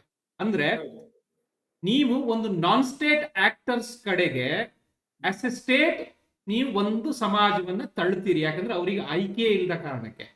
ಸೊ ಇಲ್ಲಿಂದ ಆ ರಿಲಿಜಿಯಸ್ ಮತ್ತೆ ಕಲ್ಚರಲ್ ಇಸ್ಲಾಮು ಒಂದು ಪೊಲಿಟಿಕಲ್ ಇಸ್ಲಾಂ ಆಗಿ ಒಂದು ಶೇಪ್ ತಗೊಳ್ತದೆ. ಖಂಡಿತ. ಅಂಡ್ ಇಟ್ ಈಸ್ ಪೊಲಿಟಿಕಲ್ ಇನ್ನೂ ಮಜಾ ಇದೆ ಇಲ್ಲ ಆಕ್ಚುಲಿ ಹೇಳಬೇಕು ಅಂದ್ರೆ, ಒಂದು ಥಿಯೋಕ್ರಟಿಕ್ ಸ್ಟೇಟ್ ಮುಸ್ಲಿಮರಿಗೆ ಏನು ಯಾವುದು ಅವರ ಕುರಾನ್ ಮತ್ತು ಶರಿಯಾವನ್ನ ಅಳವಡಿಸಿಕೊಂಡಿರುವ ಥಿಯೋಕ್ರಟಿಕ್ ಸ್ಟೇಟ್ ಬೇರೆ ಅಲ್ಲ, ಭಾರತೀಯ ಮುಸ್ಲಿಮರಿಗೆ ಈ ಸೆಕ್ಯುಲರ್ ಸ್ಟೇಟ್ ಬೇರೆ ಅಲ್ಲ. ಥಿಯೋಕ್ರಟಿಕ್ ಸ್ಟೇಟ್ ಅಲ್ಲೂ ಕುರಾನು ಶರಿಯಾ ಪ್ರಕಾರ ಕಾನೂನು ಮಾಡಿ ಅನ್ವಯ ಮಾಡ್ತಾರೆ. ಭಾರತದಲ್ಲಿ ಸೆಕ್ಯುಲರ್ ಸ್ಟೇಟ್ ಅದೇ ಕುರಾನು ಮತ್ತು ಶರಿಯಾವನ್ನೇ ಅನ್ವಯ ಮಾಡ್ತಾ ಇದ್ದಾರೆ. ಸೊ ಭಾರತದಲ್ಲಿ ಮುಸ್ಲಿಮರಿಗೆ ಸೆಕ್ಯುಲರ್ ಸ್ಟೇಟ್ ರೀತಿಯಲ್ಲಿ ಕೆಲಸ ಮಾಡ್ತಾ ಇಲ್ಲ, ಅದು ಥಿಯೋಕ್ರಟಿಕ್ ಸ್ಟೇಟ್ ಆಗಿ ಕೆಲಸ ಮಾಡ್ತಾ ಇದೆ. ಈ ಕಾರಣ ನಾಗರಿಕ ಈ ಬೈನರಿ ತರೋದು ಬೇಡ, ಇದು ನಾಗರಿಕ ಅದು ಅನಾಗರಿಕ. ಆದ್ರೆ ಈ ಸೆಕ್ಯುಲರ್ ತತ್ವ ಯಾವುದನ್ನು ಒಪ್ಪಿಕೊಂಡಿದೆ, ಈ ಈಕ್ವಲ್ ಸಿಟಿಸನ್ಶಿಪ್ ನಾಗರಿಕತ್ವ ಅಂತ ಯಾವುದನ್ನು ಒಪ್ಕೊಂಡಿದೆ, ಒಂದು ನಾಗರಿಕ ಕಾನೂನು ಅಂತ ಯಾವುದನ್ನು ಒಪ್ಕೊಂಡಿದೆ, ಪ್ರಭುತ್ವ ಅನ್ನೋದು ರಿಲಿಜಿಯನ್ ಇಂದ, ಅದರಲ್ಲೂ ಸೆಕ್ಯುಲರ್ ಪ್ರಭುತ್ವ ಥಿಯೋಕ್ರಟಿಕ್ ಸ್ಟೇಟ್ ಆಗಿರಬಾರ್ದು ಅನ್ನೋ ವಾದವನ್ನು ಇಟ್ಕೊಂಡೇ ಬಂದಿತ್ತು. ಇಲ್ಲಿ ಮುಸ್ಲಿಮರಿಗೆ ಸೆಕ್ಯುಲರ್ ಪ್ರಭುತ್ವ ಥಿಯೋಕ್ರಟಿಕ್ ಸ್ಟೇಟ್ ಆಗಿದೆಯಲ್ಲ, ಅಂದ್ಮೇಲೆ ಮುಸ್ಲಿಮರ ಪಾಲಿಗೆ ಸೆಕ್ಯುಲರ್ ಸ್ಟೇಟ್ ಎಲ್ಲಿದೆ ಭಾರತದಲ್ಲಿ? ಇಲ್ಲ, ಸೆಕ್ಯುಲರ್ ಸ್ಟೇಟ್ ಇಲ್ಲ. ಸೊ ಈ ಒತ್ತಾಯ ಆದಾಗ ಅವರು ಬುರ್ಕಾ ಮತ್ತು ಹಿಜಾಬ್ ವಿವಾದಗಳಲ್ಲಿ ಯಾವ ತರ ವರ್ತಿಸಕ್ಕಾಗತ್ತೆ ಅವರಿಗೆ? ಒಬ್ಬ ನಿಜವಾದ ಮುಸ್ಲಿಂ ಆಗಿ ನೀನ್ ಯಾವ ತರ ವರ್ತಿಸಬೇಕು ಅನ್ನೋ ಪ್ರಶ್ನೆಯನ್ನು ಅವ್ರ ಮುಂದೆ ಇಟ್ಟಾಗ ಅವ್ರು ಯಾವ ತರ ವರ್ತಿಸಕ್ಕಾಗತ್ತೆ? ಯಾಕಂದ್ರೆ ಅವರಿಗೆ ನನಗನ್ಸಿದ್ದು ಇಲ್ಲಿ ಮುಸ್ಲಿಂ, ನಾನು ಈ ಪ್ರಶ್ನೆಗೆ ಕೊನೆಗೆ ಬರ್ತೇನೆ, ನಾನು ಪ್ರಶ್ನೆ ಮುಗಿಸ್ತೇನೆ. ನಾನು ಹೇಳಿದ್ದು ಸರ್ಕಾರ ಒಂದು ಪ್ಯಾರಲಲ್ ವ್ಯವಸ್ಥೆಯನ್ನ ಹುಟ್ಟು ಹಾಕ್ತದೆ ಅಂತ. ಈಗ ನಿಮ್ಗೆ ಅಲ್ಲಿಂದ ಪೊಲಿಟಿಕಲ್ ಇಸ್ಲಾಂ ಹೌದು, ಆಗ ಸರ್ಕಾರಕ್ಕೆ ನ್ಯಾಯಬದ್ಧಗೊಳ್ತಾ ಇದೆ. ನೀನು ನಿನ್ನದೇ ಆಗಿರುವಂತ ರೀತಿಯಲ್ಲಿ ಬೇರೆ ದಾರಿಗಳನ್ನು ನೋಡ್ಕೊಂಡು ನಿನ್ನ ಸಮಸ್ಯೆ ಇತ್ಯರ್ಥ ಮಾಡ್ಕೊಳ್ಳೋ ಆಗಿಲ್ಲ. ನೀನು ಮೌಲ್ಯಗಳ ಹತ್ರ ಹೋಗಿ ಮುಲ್ಲಾಗಳ ಹತ್ರ ಹೋಗಿ ಶರಿಯಾ ಪ್ರಕಾರ ನೀನು ಇತ್ಯರ್ಥ ಮಾಡ್ಕೊಳ್ಬೇಕು, ನಿನಗೆ ಬೇರೆ ಆಯ್ಕೆ ಇಲ್ಲ. ನೀನು ಕೋರ್ಟು ಕಾನೂನುಗಳ ಹತ್ರ ಬಂದರೂ ಕೂಡ ನೀ ಹಣದ ವ್ಯಯ ಮತ್ತು ಕಾಲ ವ್ಯಯ ಆಗೋದ್ರಿಂದ ನೀನು ಬರೋದಿಲ್ಲ, ಅದು ಗೊತ್ತಿದೆ. ನನಗೆ ನೀ ಅಲ್ಲೇ ಹೋಗ್ಬೇಕು ಅನ್ನೋ ಲೆಜಿಟಮೇಸಿ ಕೊಡ್ತಾ ಇದೆ. ಅದನ್ನು ತೆಗಿಬೇಕು, ಇದು ವಾದ ಅಷ್ಟೇ, ಅದನ್ನು ತೆಗಿರಿ.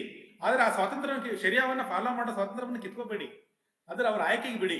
ನೋಡೋಣ ಎಷ್ಟು ಜನ ಭಾರತದಲ್ಲಿ ಮುಸ್ಲಿಮರು ಅವರ ಆಯ್ಕೆಯ ಭಾಗವಾಗಿ ಈ ಶರಿಯಾ ಮತ್ತು ಮೌಲ್ಯಗಳ ಹೇಳೋದನ್ನೇ ಕೇಳ್ಕೊಂಡು ಇದೇ ಬುರ್ಕಾ ಮತ್ತು ಈ ಹಿಜಾಬ್ನ ವಿವಾದದ ಭಾಗವಾಗಿ ಮುಂದುವರಿತಾರೆ, ಅಥವಾ ಇತರೆ ಮುಸ್ಲಿಮರಂತೆ ಅವರು ಕೂಡ ಬದಲಾಗ್ತಾರ? ನನ್ನ ಪ್ರಕಾರ ಬದಲಾಗ್ತಾರೆ. ಯಾಕಂದ್ರೆ ಅದು ಹಿಂದೆ ಇದ್ದಿದ್ದು ಹಾಗೇನೆ ಭಾರತದಲ್ಲಿ ಮುಸ್ಲಿಂ.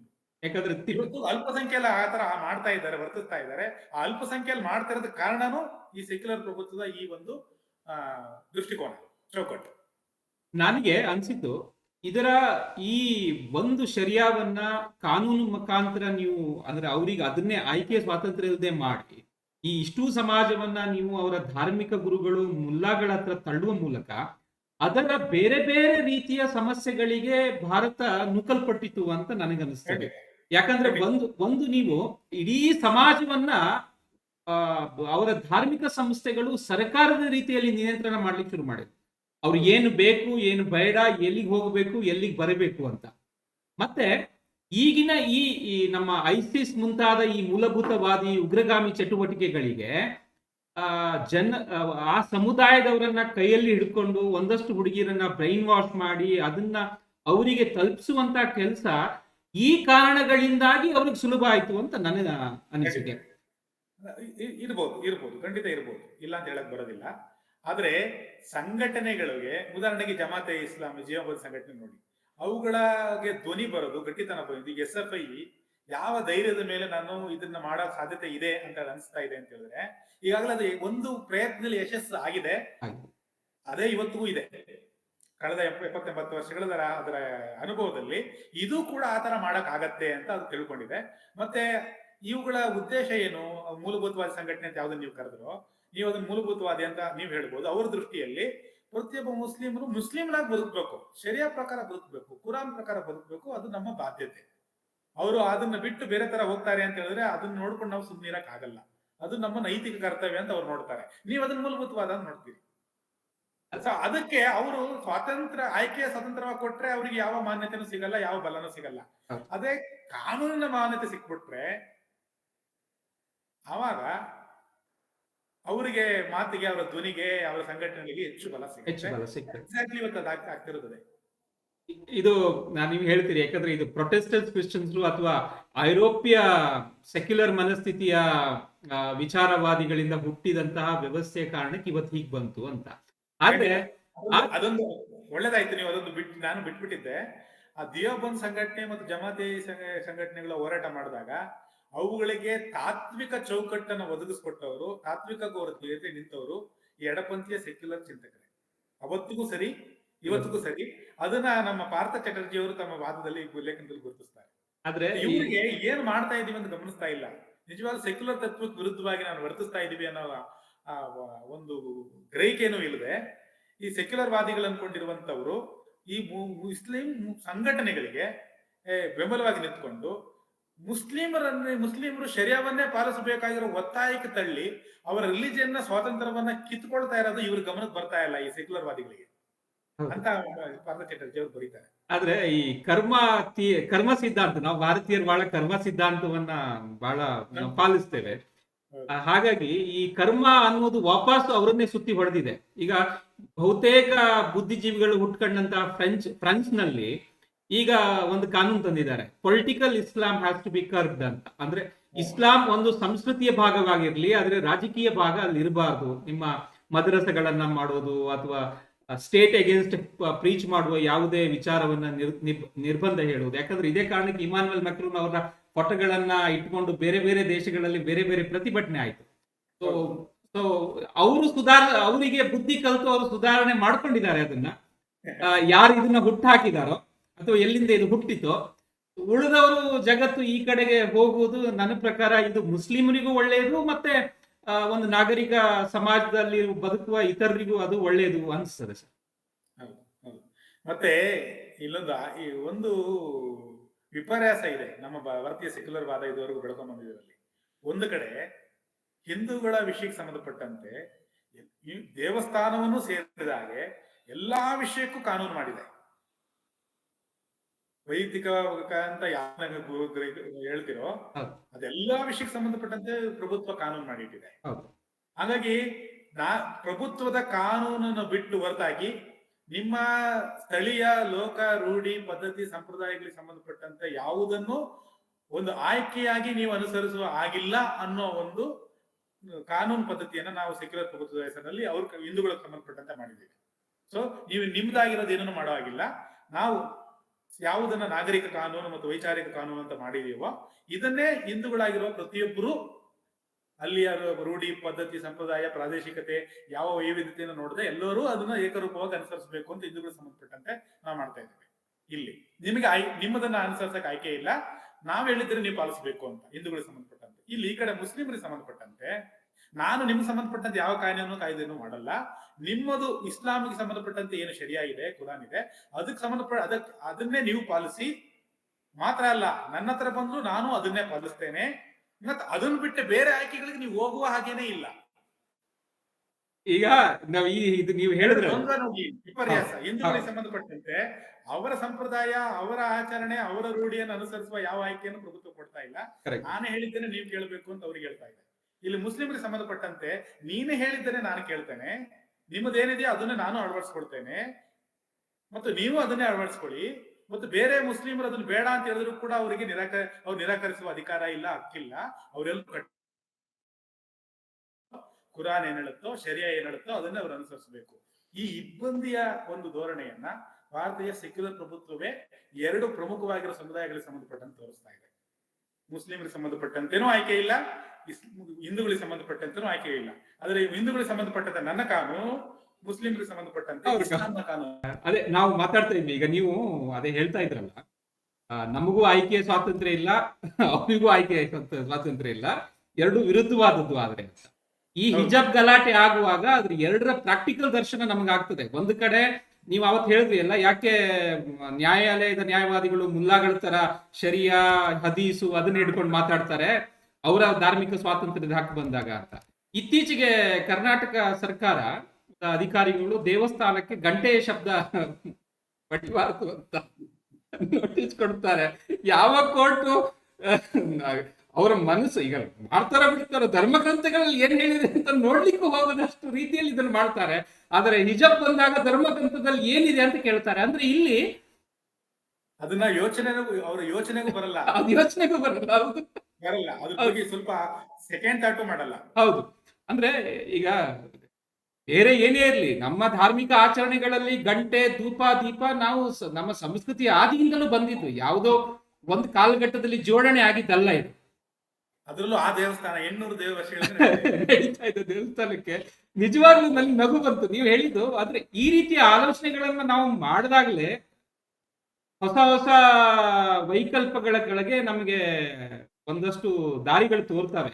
ಯಾಕಂದ್ರೆ ನಾವು ಆಲೋಚನೆ ಮಾಡುವ ದಿಕ್ಕು ಬದಲಾಗದೆ ಇದ್ರೆ ಇವರು ನಮ್ಮನ್ನ ಅಂದ್ರೆ ಈ ವ್ಯವಸ್ಥೆಗಳು ಇದೇ ರೀತಿ ಸಮಸ್ಯೆ ಮಾಡ್ತವೆ. ಆಕ್ಚುಲಿ ಇದರಲ್ಲಿ ಮುಸ್ಲಿಮರು ವಿಕ್ಟಿಮ್ಗಳೇ, ಮತ್ತೆ ಭಾರತದ ಬಹುಸಂಖ್ಯಾತ ಸಮಾಜವು ಈ ಕಾರಣದಿಂದ ವಿಕ್ಟಿಮ್ರೆ. ಒಂದಷ್ಟು ಮೂಲಭೂತವಾದಿಗಳು ಅವರ ವೈಯಕ್ತಿಕ ಕಾರಣಕ್ಕೆ ಎರಡೂ ಸಮಾಜವನ್ನ ತುಳಿತಾ ಇದ್ದಾರೆ ಅನಿಸ್ತಾ ಇದೆ ಸರ್. ಖಂಡಿತ ಖಂಡಿತ ಈ ಪಾಯಿಂಟ್ ಬಹಳ ಇಂಪಾರ್ಟೆಂಟ್. ಭಾರತದಲ್ಲಿರುವಂತ ಬಹುಸಂಖ್ಯಾತ ಹಿಂದೂಗಳು ಮಾತ್ರ ಅಲ್ಲ, ಬಹುಸಂಖ್ಯಾತ ಮುಸ್ಲಿಮರಿಗೂ ಈ ಬೆಳವಣಿಗೆ ಬಹಳಷ್ಟು ತೊಂದರೆ ಮೊದಲಿಂದನೂ ಕೊಟ್ಟಿದೆ. ಇವತ್ತಿಗೂ ಅವರು ಮಾಡ್ತಿರೋ ಪ್ರಯತ್ನನೇ ಅದು. ಅವ್ರ ಕೈಯಲ್ಲಿ ಅವರ ರಿಲಿಜಿಯನ್ ಅನ್ನ ಇಟ್ಟುಕೊಂಡು, ಕುರಾನ್ ಶರಿಯಾವನ್ನು ಮಾತ್ರ ಇಟ್ಕೊಂಡು ಕರ್ನಾಟಕದಲ್ಲಿರುವ ಅಷ್ಟೂ ಜನ ಹೆಣ್ಣು ಮಕ್ಕಳು ಬುರ್ಕಾ ಮತ್ತು ಹಿಜಾಬ್ ಧರಿಸ್ಕೊಳ್ಳಂಗೆ ಮಾಡ್ಕೊಳಕ್ ಅವ್ರ ಕೈಲಿ ಸಾಧ್ಯ ಆಗಿಲ್ಲ. ಅವರು ಬಹಳಷ್ಟು ಜನ ಮೆಜಾರಿಟಿ ಹೆಣ್ಣು ಮಕ್ಕಳು ಇವತ್ತು ಉಳಿದವರೆಲ್ಲ ಹೆಣ್ಣು ಮಕ್ಕಳ ತರ ಅವರು ಶಾಲೆಗೆ, ಕಾಲೇಜುಗಳಿಗೆ ಬರ್ತಾ ಇದ್ರು, ಇಲ್ಲೂ ಬರ್ತಾ ಇದ್ದಾರೆ. ಸೊ ಅವರೆಲ್ರಿಗೂ ನಾವು ಬುರ್ಕಾ ಮತ್ತು ಹಿಜಾಬ್ ಹಾಕಿಸ್ತೀವಿ ಅನ್ನೋ ಹೋರಾಟ ಅದು ಖಂಡಿತ ಹಿಂದೂಗಳ ವಿರುದ್ಧ ಅಥವಾ ಬೇರೆ ವಿರುದ್ಧ ತಿಳ್ಕೊಬೇಡಿ. ಅವರು ಅಸರ್ಟ್ ಮಾಡ್ತಾ ಇದ್ದಾರೆ ಅವರು ಇಸ್ಲಾಮನ್ನ ಮತ್ತು ಶರಿಯಾವನ್ನ. ಸೊ ಅದು ಯಾರ ವಿರುದ್ಧ ಅಂದ್ರೆ ಅವರ ಬಹುಸಂಖ್ಯಾತ ಮುಸ್ಲಿಮರ ವಿರುದ್ಧವೇ. ನೀವು ಕುರಾನ್ ಅನ್ನ ಶರಿಯಾವನ್ನ ಪಾಲಿಸ್ತಾ ಇಲ್ಲ, ಹಿಜಾಬನ್ನ ಬುರ್ಕಾವನ್ನ ಯಾಕೆ ಕಡ್ಡಾಯವಾಗಿ ಆಗ್ತಾ ಇಲ್ಲ, ನಿಮ್ಗೆ ಆಗಿಸ್ತೀವಿ. ನೋಡೋಣ ಸಮಸ್ಯೆ. ಅಲ್ಲ, ಹಾಗೆ ನೋಡಿದ್ರೆ ಇದು ನಾನು ಅದನ್ನ ಒಂದ್ ಸ್ವಲ್ಪ ದೂರ ಹೋಗ್ತಾ ಇದ್ದೇನೆ. ಅಂದ್ರೆ ನ್ಯಾಯಾಲಯ ಇದನ್ನ ಆಯ್ಕೆ ಸ್ವಾತಂತ್ರ್ಯ ಅಂತ ಬಿಡ್ತದೋ ಅಥವಾ ಕಡ್ಡಾಯ ಮಾಡ್ತದೋ ಅಂತ. ಅದು ನನ್ನ ಪ್ರಕಾರ ಈಗ ಮೊನ್ನೆ ಚರ್ಚೆ ಮಾಡ್ತಿರ್ಬೇಕಾದ್ರೆ ನ್ಯಾಯಾಲಯದಲ್ಲಿ ಬಂದಂತ ಒಂದು ಪ್ರಸಂಗ, ಈಗ ನಮ್ಮ ಸಂವಿಧಾನದಲ್ಲಿರುವಂತ ಒಂದು ವಿಧಿ ಆರ್ಟಿಕಲ್ 25ನೇ ವಿಧಿ ಪ್ರಕಾರ ನಮ್ಮ ರಿಲಿಜನ್ ಸ್ವಾತಂತ್ರ್ಯ ಅಂತ ಹೇಳ್ತಾ ಇದೆ. ಅಲ್ಲಿ 25ರ ರಿಲಿಜನ್ ಸ್ವಾತಂತ್ರ್ಯದ 25(1) ಇದು ಮಾತಾಡ್ತಿದ್ದಾರೆ ಹೊರತು ಅದೇ ಸಂವಿಧಾನದ 25 25.2 ಅಲ್ಲೂ ಕೂಡ ಅದು ಇದಕ್ಕೆ ಸಂಬಂಧಪಟ್ಟಂತೆ ಬಹಳ ಸ್ಪಷ್ಟವಾಗಿ ಒಂದು ವಿವರಣೆ ಇದೆ ಸಂವಿಧಾನದಲ್ಲೇ. ಅದನ್ನು ಓದಿದ್ರೆ ಸ್ಪಷ್ಟವಾಗತ್ತೆ. ಇಲ್ಲಿ ನಾವು ಶರಿಯಾವನ್ನು ಏರೋದು ಅಥವಾ ಶರಿಯಾವನ್ನು ಕಿತ್ತ ಎಸೆಯೋದು ಅಥವಾ ಅವ್ರ ಆಯ್ಕೆಗೆ ಬಿಡೋದು ಅಥವಾ ಅವ್ರ ಆಯ್ಕೆ ಸ್ವತಂತ್ರ ಕಿತ್ಕೊಳ್ಳೋದು ಅನ್ನೋ ಪ್ರಶ್ನೆನೇ ಇಲ್ಲ. ಇಲ್ಲಿ ಆಯ್ಕೆಯ ಸ್ವತಂತ್ರ ಯಾವುದಕ್ಕೆ ಸಂಬಂಧಪಟ್ಟಿದ್ದು? ರಿಲಿಜನ್ಗೆ ಸಂಬಂಧಪಟ್ಟಿದ್ದು. ರಿಲಿಜನ್ ಅನ್ನ ನೀವು ಕಿತ್ಕೊಳ್ಬಾರ್ದು, ರಿಲಿಜನ್ ಆಚರಣೆಯನ್ನ ನೀವು ಕಿತ್ಕೊಳ್ಬಾರ್ದು. ಆದ್ರೆ ರಿಲಿಜನ್ ಆಚರಣೆಯನ್ನ ಮಾಡಬೇಕಾಗಿರುವ ಪ್ರದೇಶ ರಿಲಿಜಿಯಸ್ ನ ಡೊಮೇನ್ ಅಲ್ಲಿ, ರಿಲಿಜನ್ ನ ಡೊಮೇನ್ ಅಲ್ಲಿ. ನೀವು ಮಸೀದಿಗಳಲ್ಲಿ ನೀವು ಪ್ರೇಯರ್ ಮಾಡಬೇಡಿ ಅಂತ ಹೇಳಿದ್ರೆ ಅವರ ರಿಲಿಜನ್ ಆಚರಣೆಯನ್ನ ನೀವು ಕಿತ್ಕೊಂಡ ಹಾಗೆ.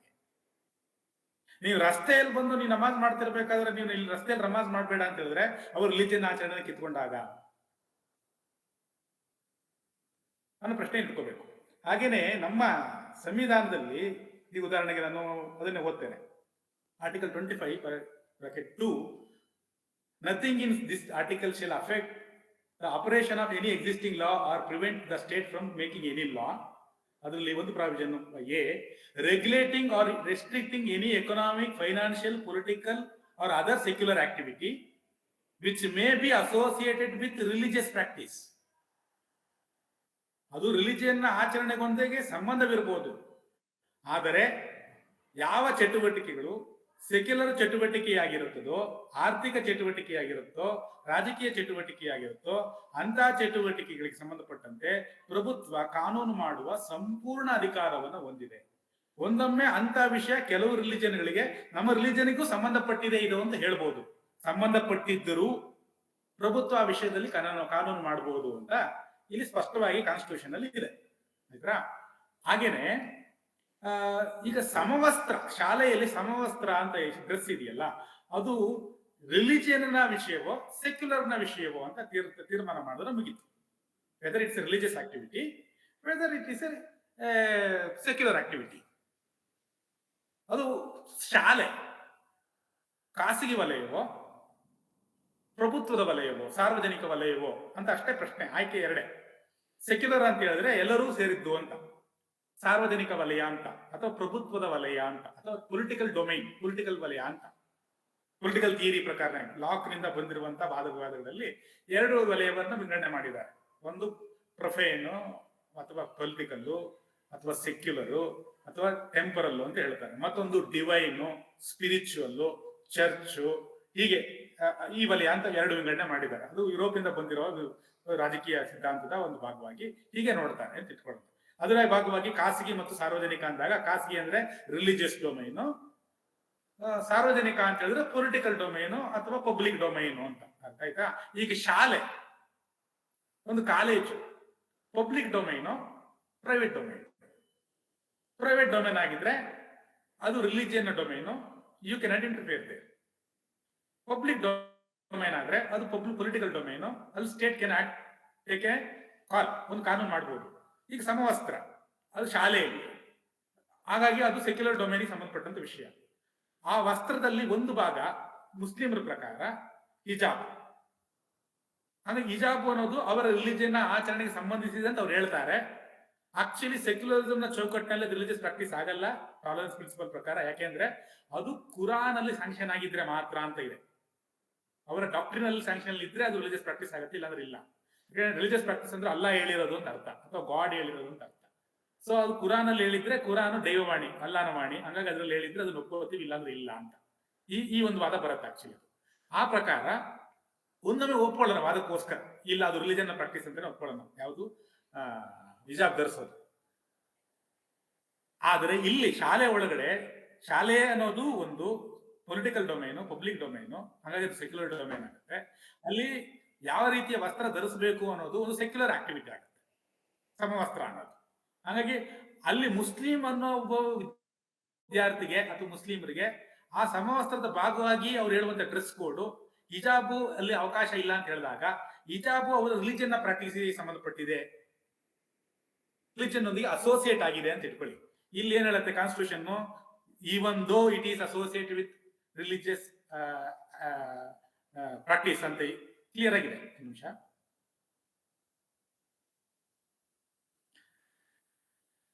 Which may B associate with religious practice constitution ಇರೋದು.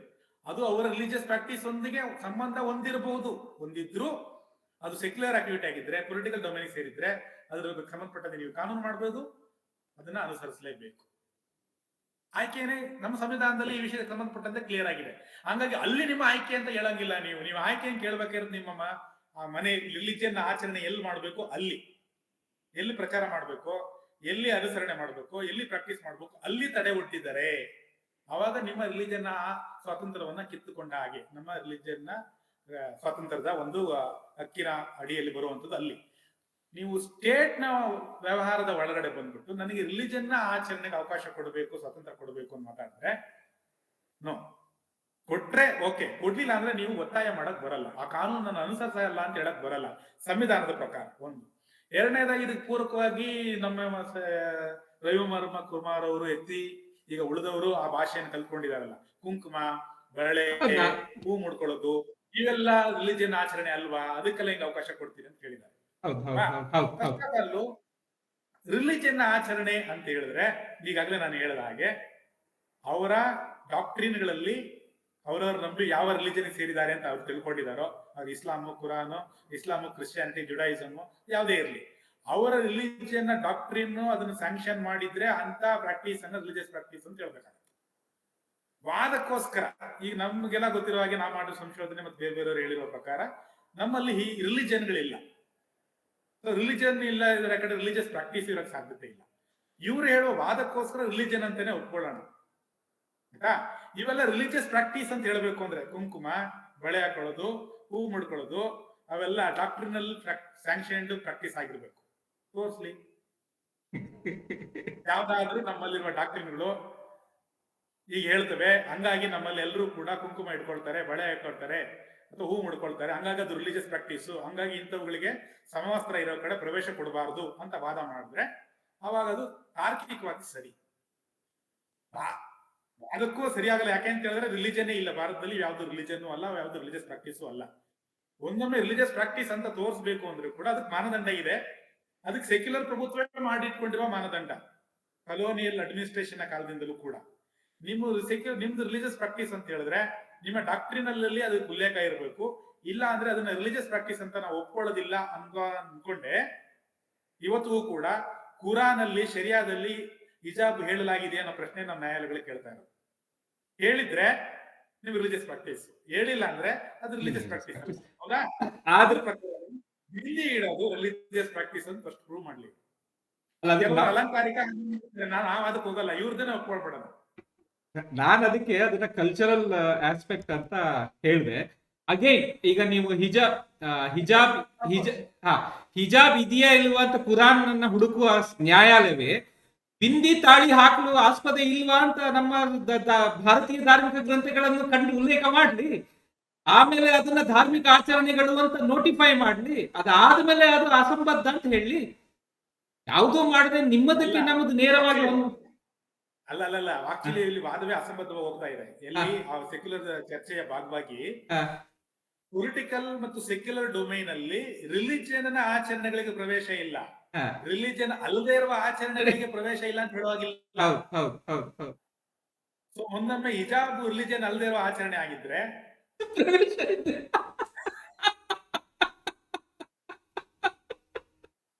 ಇದು ಚೆನ್ನಾಗಿದೆ ಸರ್ ಆರ್ಗ್ಯುಮೆಂಟ್ ಅಲ್ವಾ?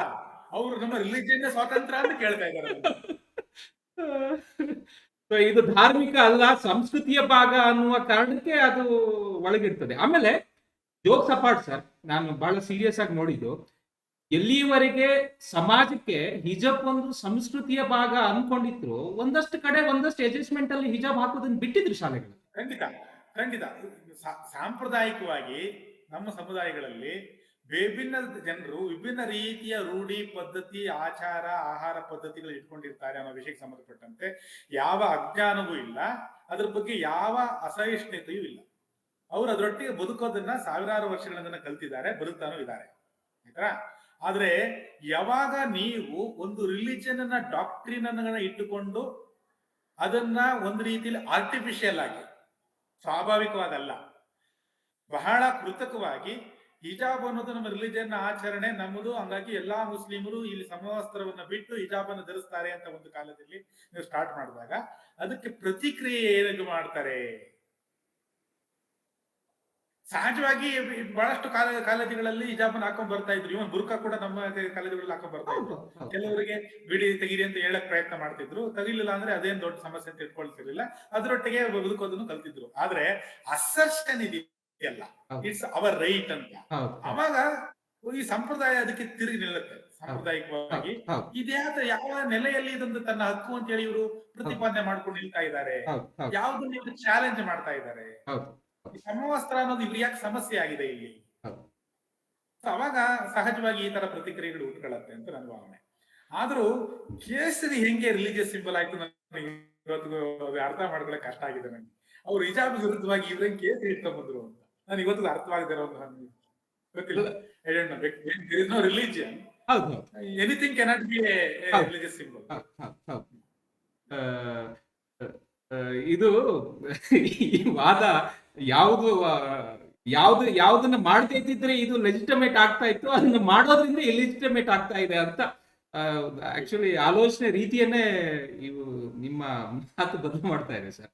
ಬಟ್ ನನಗನ್ಸಿದ್ದು ಈ ಎಲ್ಲ ಗಲಾಟೆಗಳ ಮಧ್ಯೆ ಮುಸ್ಲಿಂ ಸಮಾಜ ಹೆಣ್ಣು ಮಕ್ಕಳನ್ನ ಒಂದು ಅಸ್ತ್ರವಾಗಿ ಬಳಸ್ಕೊಂಡು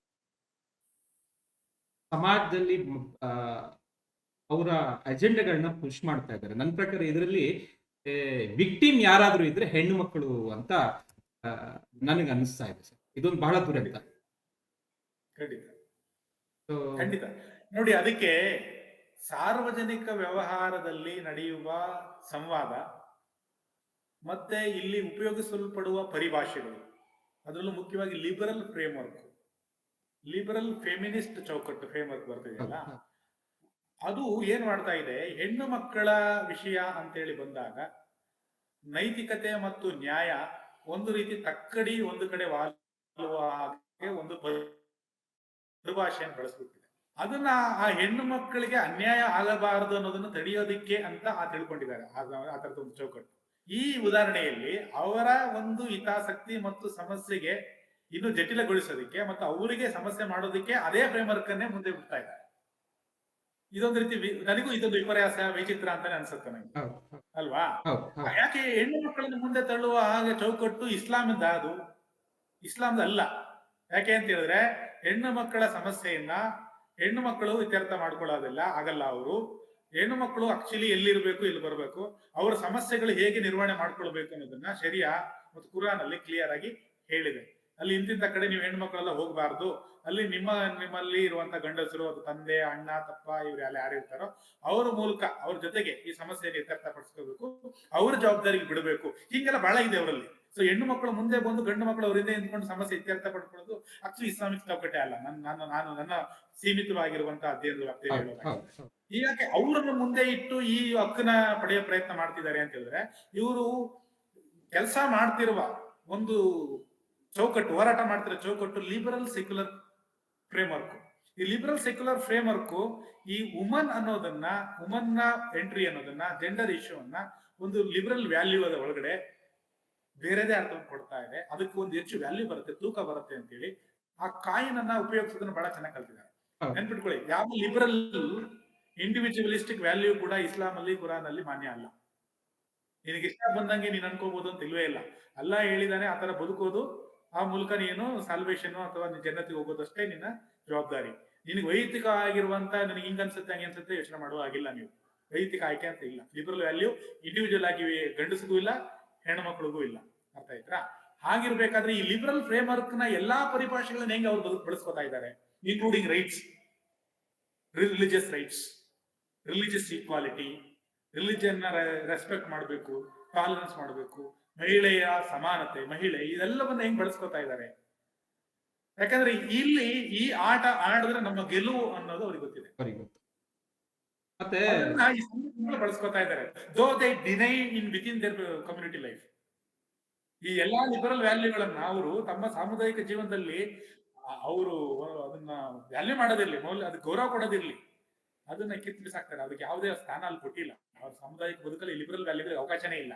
ಆದರೆ ಈ ರಾಜಕೀಯ ವ್ಯವಹಾರದಲ್ಲಿ ತಮ್ಮ ಆಟವನ್ನ ಗೆಲ್ಲೋದಕ್ಕೆ ಅದೇ ಪರಿಭಾಷೆಗಳನ್ನು ಬಳಸ್ತಾರೆ, ಪರಿಭಾಷೆಯಾಗಿ ಮಾತ್ರ, ಮತ್ತು ಸೂಚಕಗಳಾಗಿ, ಚಿಹ್ನೆಗಳಾಗಿ, ಮತ್ತು ಹೋರಾಟದ ಭಾಗವಾಗಿ ಹೆಣ್ಣು ಮಕ್ಕಳು, ಚಿಕ್ಕ ಮಕ್ಕಳು, ಎಲ್ಲಾ ಹೋರಾಟಗಳು, CAA ಹೋರಾಟ ಇರ್ಬೋದು, ಬೇರೆ ಬೇರೆ ರೀತಿಯ ಆತದ ಅವರು ಅಸರ್ಟ್ ಇಸ್ಲಾಮಿಕ್ ಐಡೆಂಟಿಟಿಯನ್ನ ಅಸರ್ಟ್ ಮಾಡೋ ಕಡೆ ಎಲ್ಲ ಇಸ್ಲಾಂ ಅಲ್ಲದೆ ಇರುವಂತ ಈ ಲಿಬರಲ್ ವ್ಯಾಲ್ಯೂಗಳನ್ನು ಮುಂದಕ್ಕೆ ತಳ್ತಾರೆ. ಕಾಶ್ಮೀರದಲ್ಲಿ ಕಲ್ಲು ತೂರುವವರು ಇರ್ಬೋದು. ಹೌದು. ಆ, ಸ್ತ್ರೀ ಸ್ವಾತಂತ್ರ್ಯ, ಹೌದು. ಇಲ್ಲಿ ಸ್ತ್ರೀ ಸ್ವಾತಂತ್ರ್ಯ ದಮನ ಮಾಡೋದಕ್ಕೆ ಹೌದು. ಸ್ತ್ರೀಯ ಹಕ್ಕು ಮತ್ತು ಸ್ತ್ರೀಯ ಸ್ವಾತಂತ್ರ್ಯದ ಅದೇ ವೊಕ್ಯಾಬ್ಯುಲರಿಯನ್ನು ಯೂಸ್ ಮಾಡ್ತಾರೆ.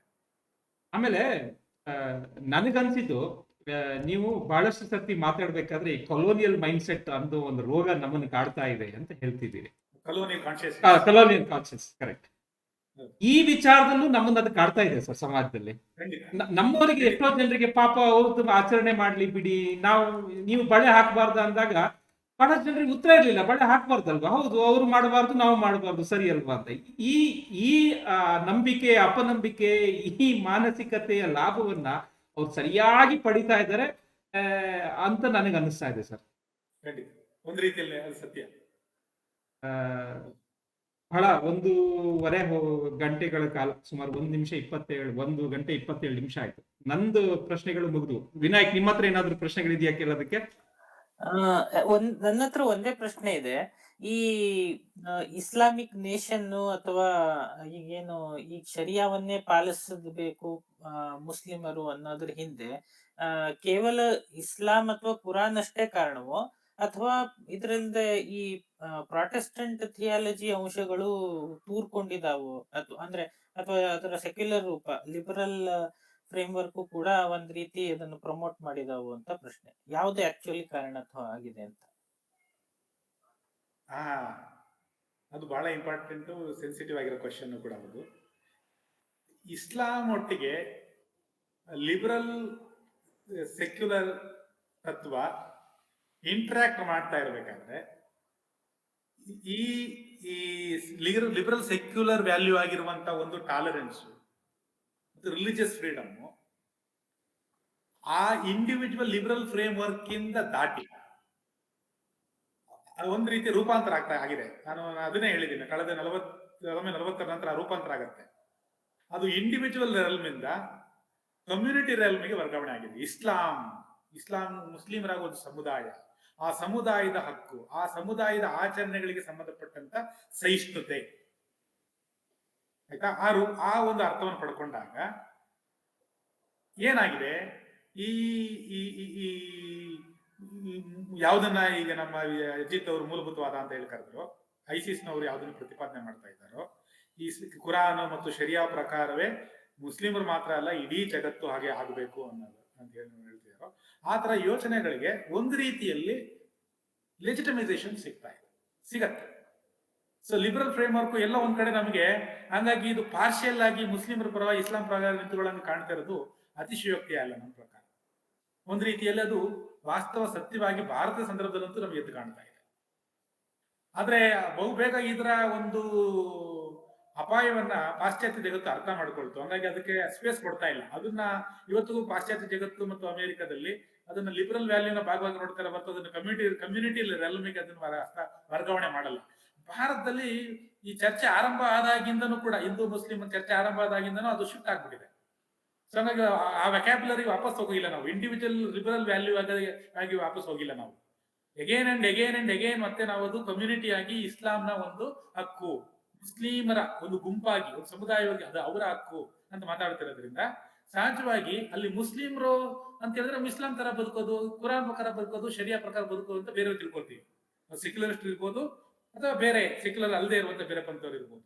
ಆದ್ರೆ ಇಲ್ಲಿರುವ ಮುಸ್ಲಿಮರು ಎಲ್ಲರೂ ಕೂಡ ಹಂಗೇನೆ ಬದುಕ್ತಾ ಇಲ್ವಲ್ಲ. ವಾಸ್ತವವಾಗಿ ಹಂಗೆ ಬದುಕಬೇಕು ಅನ್ನೋ ಯೋಚನೆ ಇಟ್ಕೊಂಡಿರೋರು ಆ ಸಂಘಟನೆಗಳು. ಆ ಸಂಘಟನೆಗಳು ಈ ವೊಕ್ಯಾಬ್ಯುಲರಿಯ ಲಾಭವನ್ನ ಎತ್ತುಕೊಂಡು ಉಳಿದವರೆಲ್ಲರೂ ಕೂಡ ಶರಿಯಾ ಪ್ರಕಾರನೇ ಬದುಕುವ ಹಾಗೆ ನೋಡಿಕೊಳ್ಳಬೇಕು ಅನ್ನೋ ಒಂದು ಚಳುವಳಿಗೆ ವೇದಿಕೆಯನ್ನಾಗಿ, ಶಕ್ತಿಯನ್ನಾಗಿ ಅದು ಬಳಸ್ಕೊಳ್ಳಕ್ಕೆ ಅವಕಾಶ ಆಗ್ತಾ ಇದೆ. ನೀವು ಹೇಳ್ತಾರೆ ಸರಿ, ಲಿಬರಲ್ ವ್ಯಾಲ್ಯೂ ಒಂದು ರೀತಿಯಲ್ಲಿ ಅದಕ್ಕೆ ಸಪೋರ್ಟ್ ಮಾಡಿದೆ. ಅದು ರೂಪಾಂತರ ಭಾರತದಲ್ಲಿ ಆಗಿರೋದ್ರಿಂದ ಒಂದು, ಮತ್ತು ಅದರ ಗಮ್ಯ ಬರೀ ಈಗಿರುವ ಮುಸ್ಲಿಮರನ್ನ ಶರಿಯಾ ಕುರಾನ್ ಪ್ರಕಾರ ಬದುಕುವ ಹಾಗೆ ನೋಡಿಕೊಳ್ಳುವುದು ಮಾತ್ರ ಅಲ್ಲ, ಅದರ ದೂರಗಾಮಿ ಆಗಿರುವಂತಹ ಚಿಂತನೆ ಇಡೀ ಜಗತ್ತು, ಅದು ಕುರಾನ್ ಹೇಳುವ ಹಾಗೆ ಇಡೀ ಜಗತ್ತು ಅವನ ವಾಣಿಯಂತೆ ಬದುಕುವ ಹಾಗೆ ನೋಡಿಕೊಳ್ಳೋದು. ದಾರುಲ್ ಇಸ್ಲಾಂ Yes. ಹಾಗೂ ಹೌದು. ಸೊ So, ಈ ಲಿಬರಲ್ ವ್ಯಾಲ್ಯೂ ಏನು ಮಾಡ್ತಾ ಇದೆ, ಲಿಬರಲ್ ಸೆಕ್ಯುಲರಿಸಂ ಯಾವ್ದು ಸಪೋರ್ಟ್ ಮಾಡ್ತಾ ಇದೆ? ಆಕ್ಚುಲಿ ಆ ಎಲ್ಲಾ ಅಂಶಗಳನ್ನ ಇಲ್ಲಿ ಇನ್ನೊಂದು ಕೇಸರಿ ಹೆಸರಿನಲ್ಲೋ, ಹಿಂದುತ್ವ ರಾಜಕಾರಣದ ಹೆಸರಿನಲ್ಲೋ, ಮೂಲಭೂತವಾದ ಹೆಸರಿನಲ್ಲೋ, ಕೋಮುವಾದ ಹೆಸರಿನಲ್ಲೋ ಇನ್ನೊಬ್ಬರಿಗೆ ಮುಖಕ್ಕೆ ಹೊರಸ್ತಾ ಇದ್ದಾರೆ. ಆಕ್ಚುಲಿ ಇಲ್ದೇ ಇರೋ ಕಡೆ ಇರೋದು ಅಲ್ಲಿ ನೋಡ್ತಾ ಇಲ್ಲ.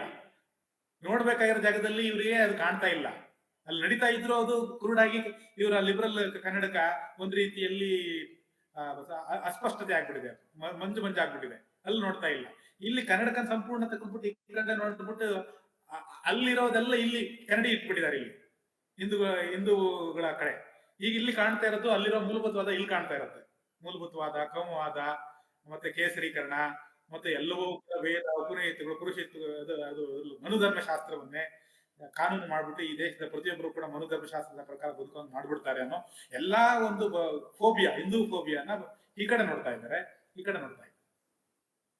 ಅಂದ್ರೆ ಅವರ ನಡವಳಿಕೆಗಳನ್ನ ನಮ್ಮ ಮೇಲೆ ಆರೋಪಿಸಿ ನಾವು ಅಂತವರು ಅಂತ ಹೇಳಿ ಅದನ್ನ ಮಾಡುವ ಪ್ರಯತ್ನಗಳು. ಹೌದು, ಖಂಡಿತ ಆಗ ಕಾಣ್ತಾ ಇದ್ದಾರೆ.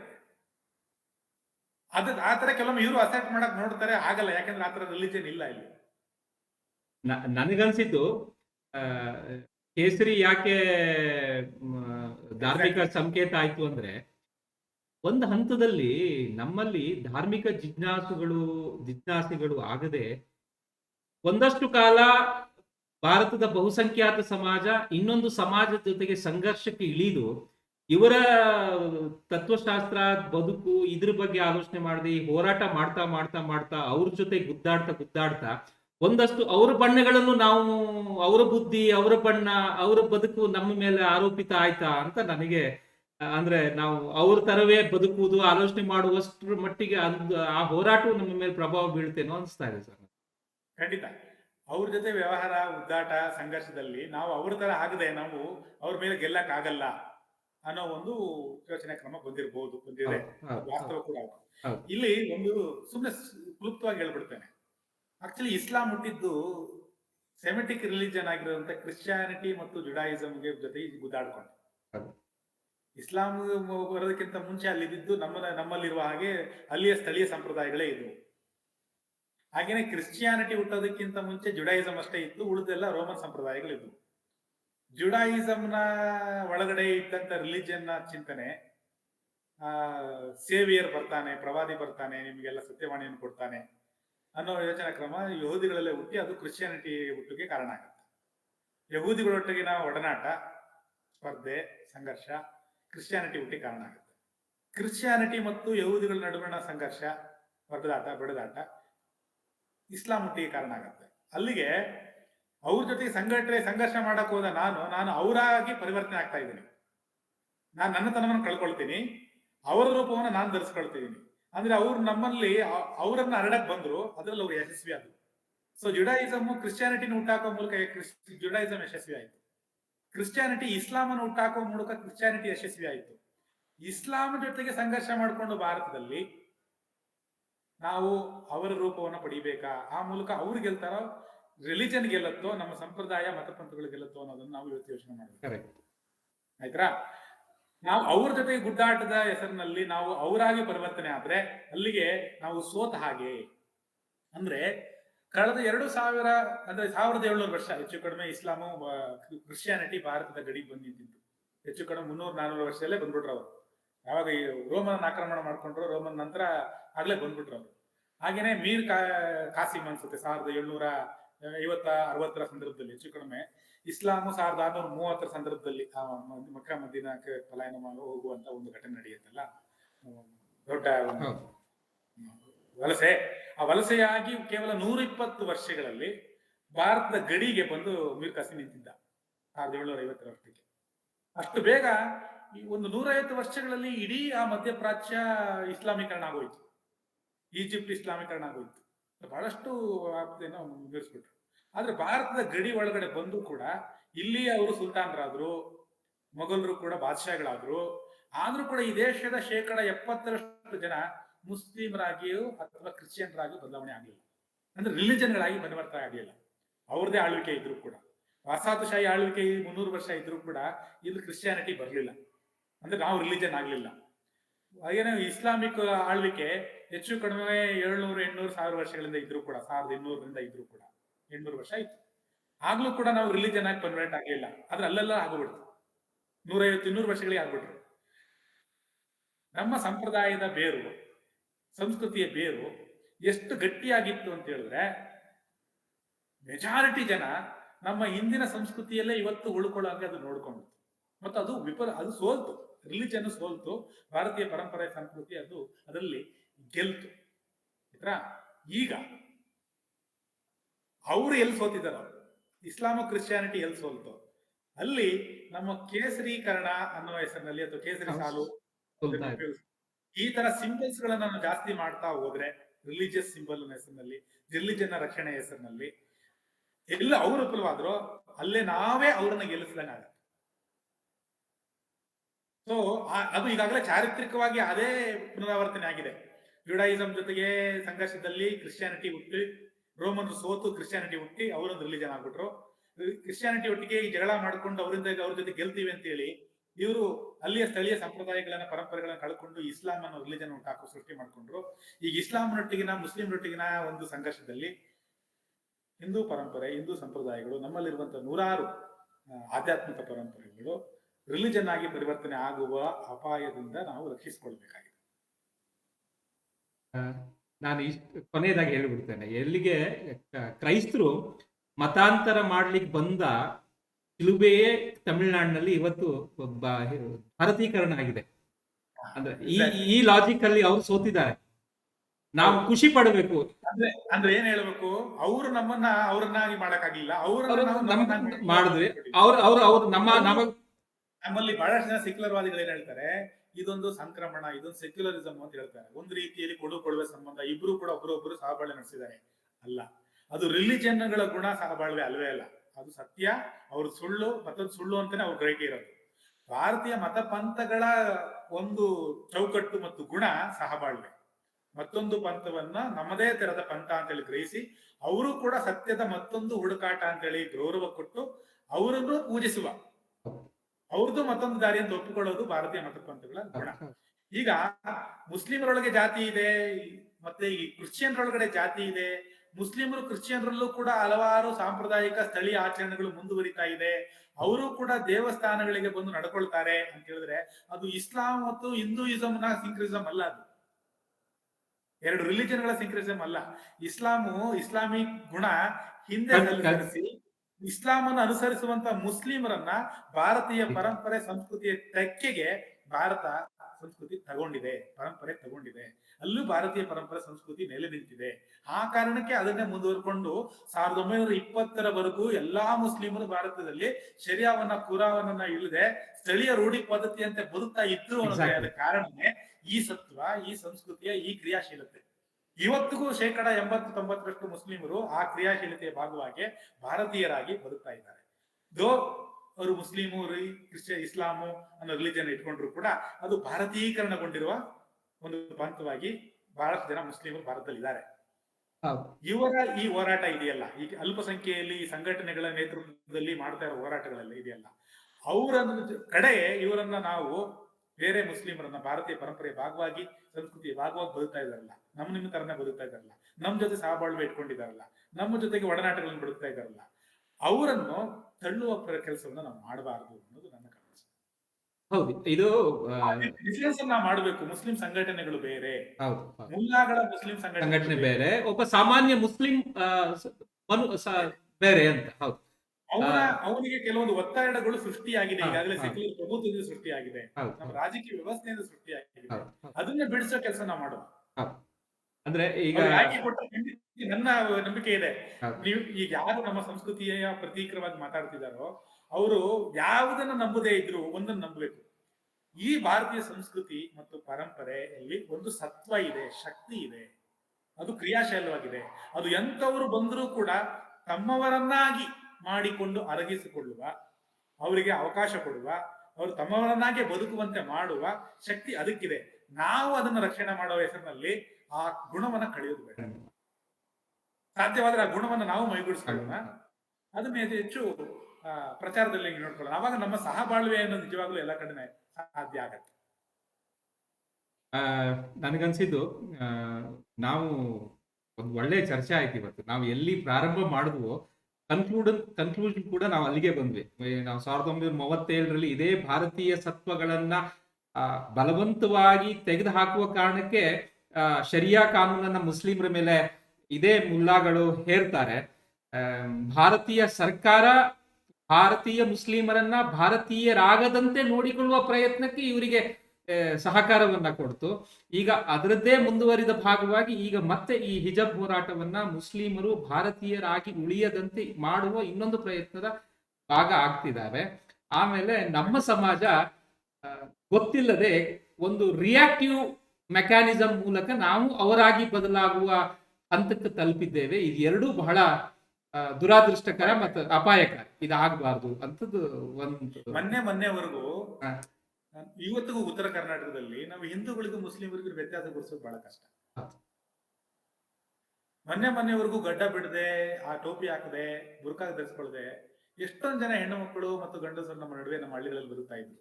ಇತ್ತೀಚೆಗೆ ಕಳೆದ 10-15 ವರ್ಷಗಳಿಂದ ಹಳ್ಳಿಗಳಿಗೂ ದರ್ಗಾ ಬರಲೇಬೇಕು, ನಮಾಜ್ ಮಾಡಲೇಬೇಕು, 5 ದಿನ ನಮಾಜ್ ಮಾಡಬೇಕು, ಗಡ್ಡ ಬಿಡಬೇಕು, ಬುರ್ಕಾ ಹಾಕೊಳ್ಬೇಕು ಅನ್ನೋದು ಹೆಚ್ಚಾಗ್ತಾ ಇರೋದಕ್ಕೆ ಏನ್ ಕಾರಣ? ಸ್ವಲ್ಪ ಯೋಚನೆ. ಇದುವರೆಗೂ ಅವ್ರಿಗೆ ಅರ್ಥವಾಗದೇ ಇರೋದು ಭಾರತೀಯ ಮುಸ್ಲಿಮರಿಗೆ ಈಗ ಯಾಕೆ ಅವರು ಆ ಕಡೆ ಹೋಗ್ತಾ ಇದ್ದಾರೆ? ಅದನ್ನ ಯಾವ ರೀತಿಯ ಕ್ರಿಯಾಶೀಲತೆ ಅಂತ ನೀವು ಹೇಳ್ತೀರಿ? ಯಾವ ಒತ್ತಡ ಅಂತ ಹೇಳ್ತೀರಿ? ನಾನು ಅದನ್ನ ಒತ್ತಡ ಅಂತ ಹೇಳ್ತೇನೆ. ನಮ್ಮದೇ ಸೆಕ್ಯುಲರ್ ಪ್ರಭುತ್ವ ಕಾನೂನುಗಳು ರೂಪಿಸಿರುವಂತ ಒತ್ತಡ ಅವರಿಗೆ ಆ ಆಯ್ಕೆ ಅಲ್ಲದೆ ಬೇರೆ ಆಯ್ಕೆ ಇಲ್ಲ ಅನ್ನೋ ತರ ಮಾಡಿದೆ. ಮೌಲ್ವಿಗಳ ತರ ನೂಕಿದೆ. ಅವ್ರು ಹೇಳುವ ಎಲ್ಲಾ ಕಂಡೀಷನ್ಗಳನ್ನ ಅವರು ಫಾಲೋ ಮಾಡುವಂಗೆ ನೋಡ್ಕೊಳ್ತಾ ಇದೆ. ಆ ಒತ್ತಡವನ್ನ ನಿವಾರಿಸಿ ಅವ್ರಿಗೆ ಸ್ವಾತಂತ್ರ್ಯ ಕೊಡಿ. ನೀವು ಹೇಳ್ಬೇಡಿ ಅವ್ರು ಹೆಂಗ್ ಬದುಕಬೇಕು ಅಂತ, ಅವರ ಆಯ್ಕೆಗೆ ಬಿಡಿ. ಅವ್ರಿಗೆ ಇಷ್ಟ ಇದ್ರೆ ಶರಿಯಾವನ್ನ ಫಾಲೋ ಮಾಡ್ಲಿ, ಇಲ್ಲ ಅಂದ್ರೆ ನಾಗರಿಕ ಕಾನೂನನ್ನು ಫಾಲೋ ಮಾಡ್ಲಿ, ಇಲ್ಲ ಅಂದ್ರೆ ನಮ್ಮ ತರ ರೂಢಿ ಪದ್ಧತಿ ಸಂಪ್ರದಾಯ ನಮ್ಮ ಎಲ್ಲ ಹಳ್ಳಿಗಳಲ್ಲಿ ಹಿಂದಿನಿಂದೆಲ್ಲ ಬದುಕ್ತಾ ಇದ್ರಲ್ಲ, ಮುಂದೆ ನಮ್ಗೆ ಬದುಕುವ ಅವಕಾಶ ಕೊಡಿ. ಅದು ನಿಜವಾದ ಧಾರ್ಮಿಕ ಸ್ವಾತಂತ್ರ್ಯ. ವಿನಾಯಕ್, ಕನ್ಕ್ಲೂಡ್ ಮಾಡುವ ಅಥವಾ ನಿಮ್ದೇನಾದ್ರು? ಇಲ್ಲ ಇದು ಒಳ್ಳೆ ಚರ್ಚೆ ಆಯ್ತು. ನನ್ನ ಪ್ರಶ್ನೆ ನಾನು ಕೇಳಿದ್ದೀನಿ. ಮತ್ತೆ ಅದೇ ಇದ್ರದ್ದು ಇನ್ನೊಂದಿಷ್ಟು ಭಾಗಗಳನ್ನ ಮತ್ತೆ ಮುಂದಿನ ವಿಡಿಯೋಗಳಲ್ಲಿ ನೋಡೋಣ. ಮತ್ತೆ ಈ ತರದ ಚರ್ಚೆಗಳನ್ನ ಹಾಕೊಳ್ಳೋಣ ಅಂತ. ಮತ್ತೊಮ್ಮೆ ಎಲ್ಲ ನಿಲುಮ ವೀಕ್ಷಕರಿಗೆ ನಮ್ಮ ಚಾನಲ್ ಅನ್ನ ನೀವು ಸಬ್ಸ್ಕ್ರೈಬ್ ಮಾಡಬೇಕು. ನೋಟಿಫಿಕೇಶನ್ ಬೆಲ್ ಐಕಾನ್ಗಳನ್ನ ಮುಂದೆ ಬೇರೆ ಬೇರೆ ಇಂಥ ಅನೇಕ ಚರ್ಚೆಗಳನ್ನ ನಾವು ಮಾಡ್ತಾ ಇರ್ತೇವೆ. ಷಣ್ಮುಗ ಸರ್ ಮತ್ತೆ ಬಹಳಷ್ಟು ಇಂಥ ಚರ್ಚೆಗಳಲ್ಲಿ ನಮ್ಮ ಜೊತೆಗೆ ಮುಂದೆಯೂ ಪಾಲ್ಗೊಳ್ಳಲಿದ್ದಾರೆ. ಒಂದಷ್ಟು ವೈಚಾರಿಕ ಚರ್ಚೆಗಳು, ಒಂದಷ್ಟು ಒಳ್ಳೆಯ ವಿಚಾರಗಳನ್ನ ನಿಲುಮೆಯಲ್ಲಿ ನಾವು ಸದಾಕಾಲ ಮಾಡ್ತಾ ಇರ್ತೇವೆ. ನಮಗೆ ನಿಮ್ಮ ಬೆಂಬಲ ಅತಿ ಅವಶ್ಯಕ. ಸೊ ನಮಸ್ಕಾರ ಸರ್, ಬಂದಿದ್ದಕ್ಕೆ ಧನ್ಯವಾದ. ತುಂಬಾ ಧನ್ಯವಾದಗಳು ಇಂಥ ಅವಕಾಶ ನಮ್ಗೆ ಕೊಟ್ಟಿದ್ದಕ್ಕೆ. Thank you.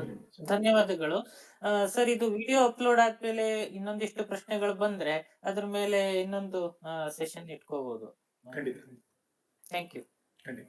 ಧನ್ಯವಾದ.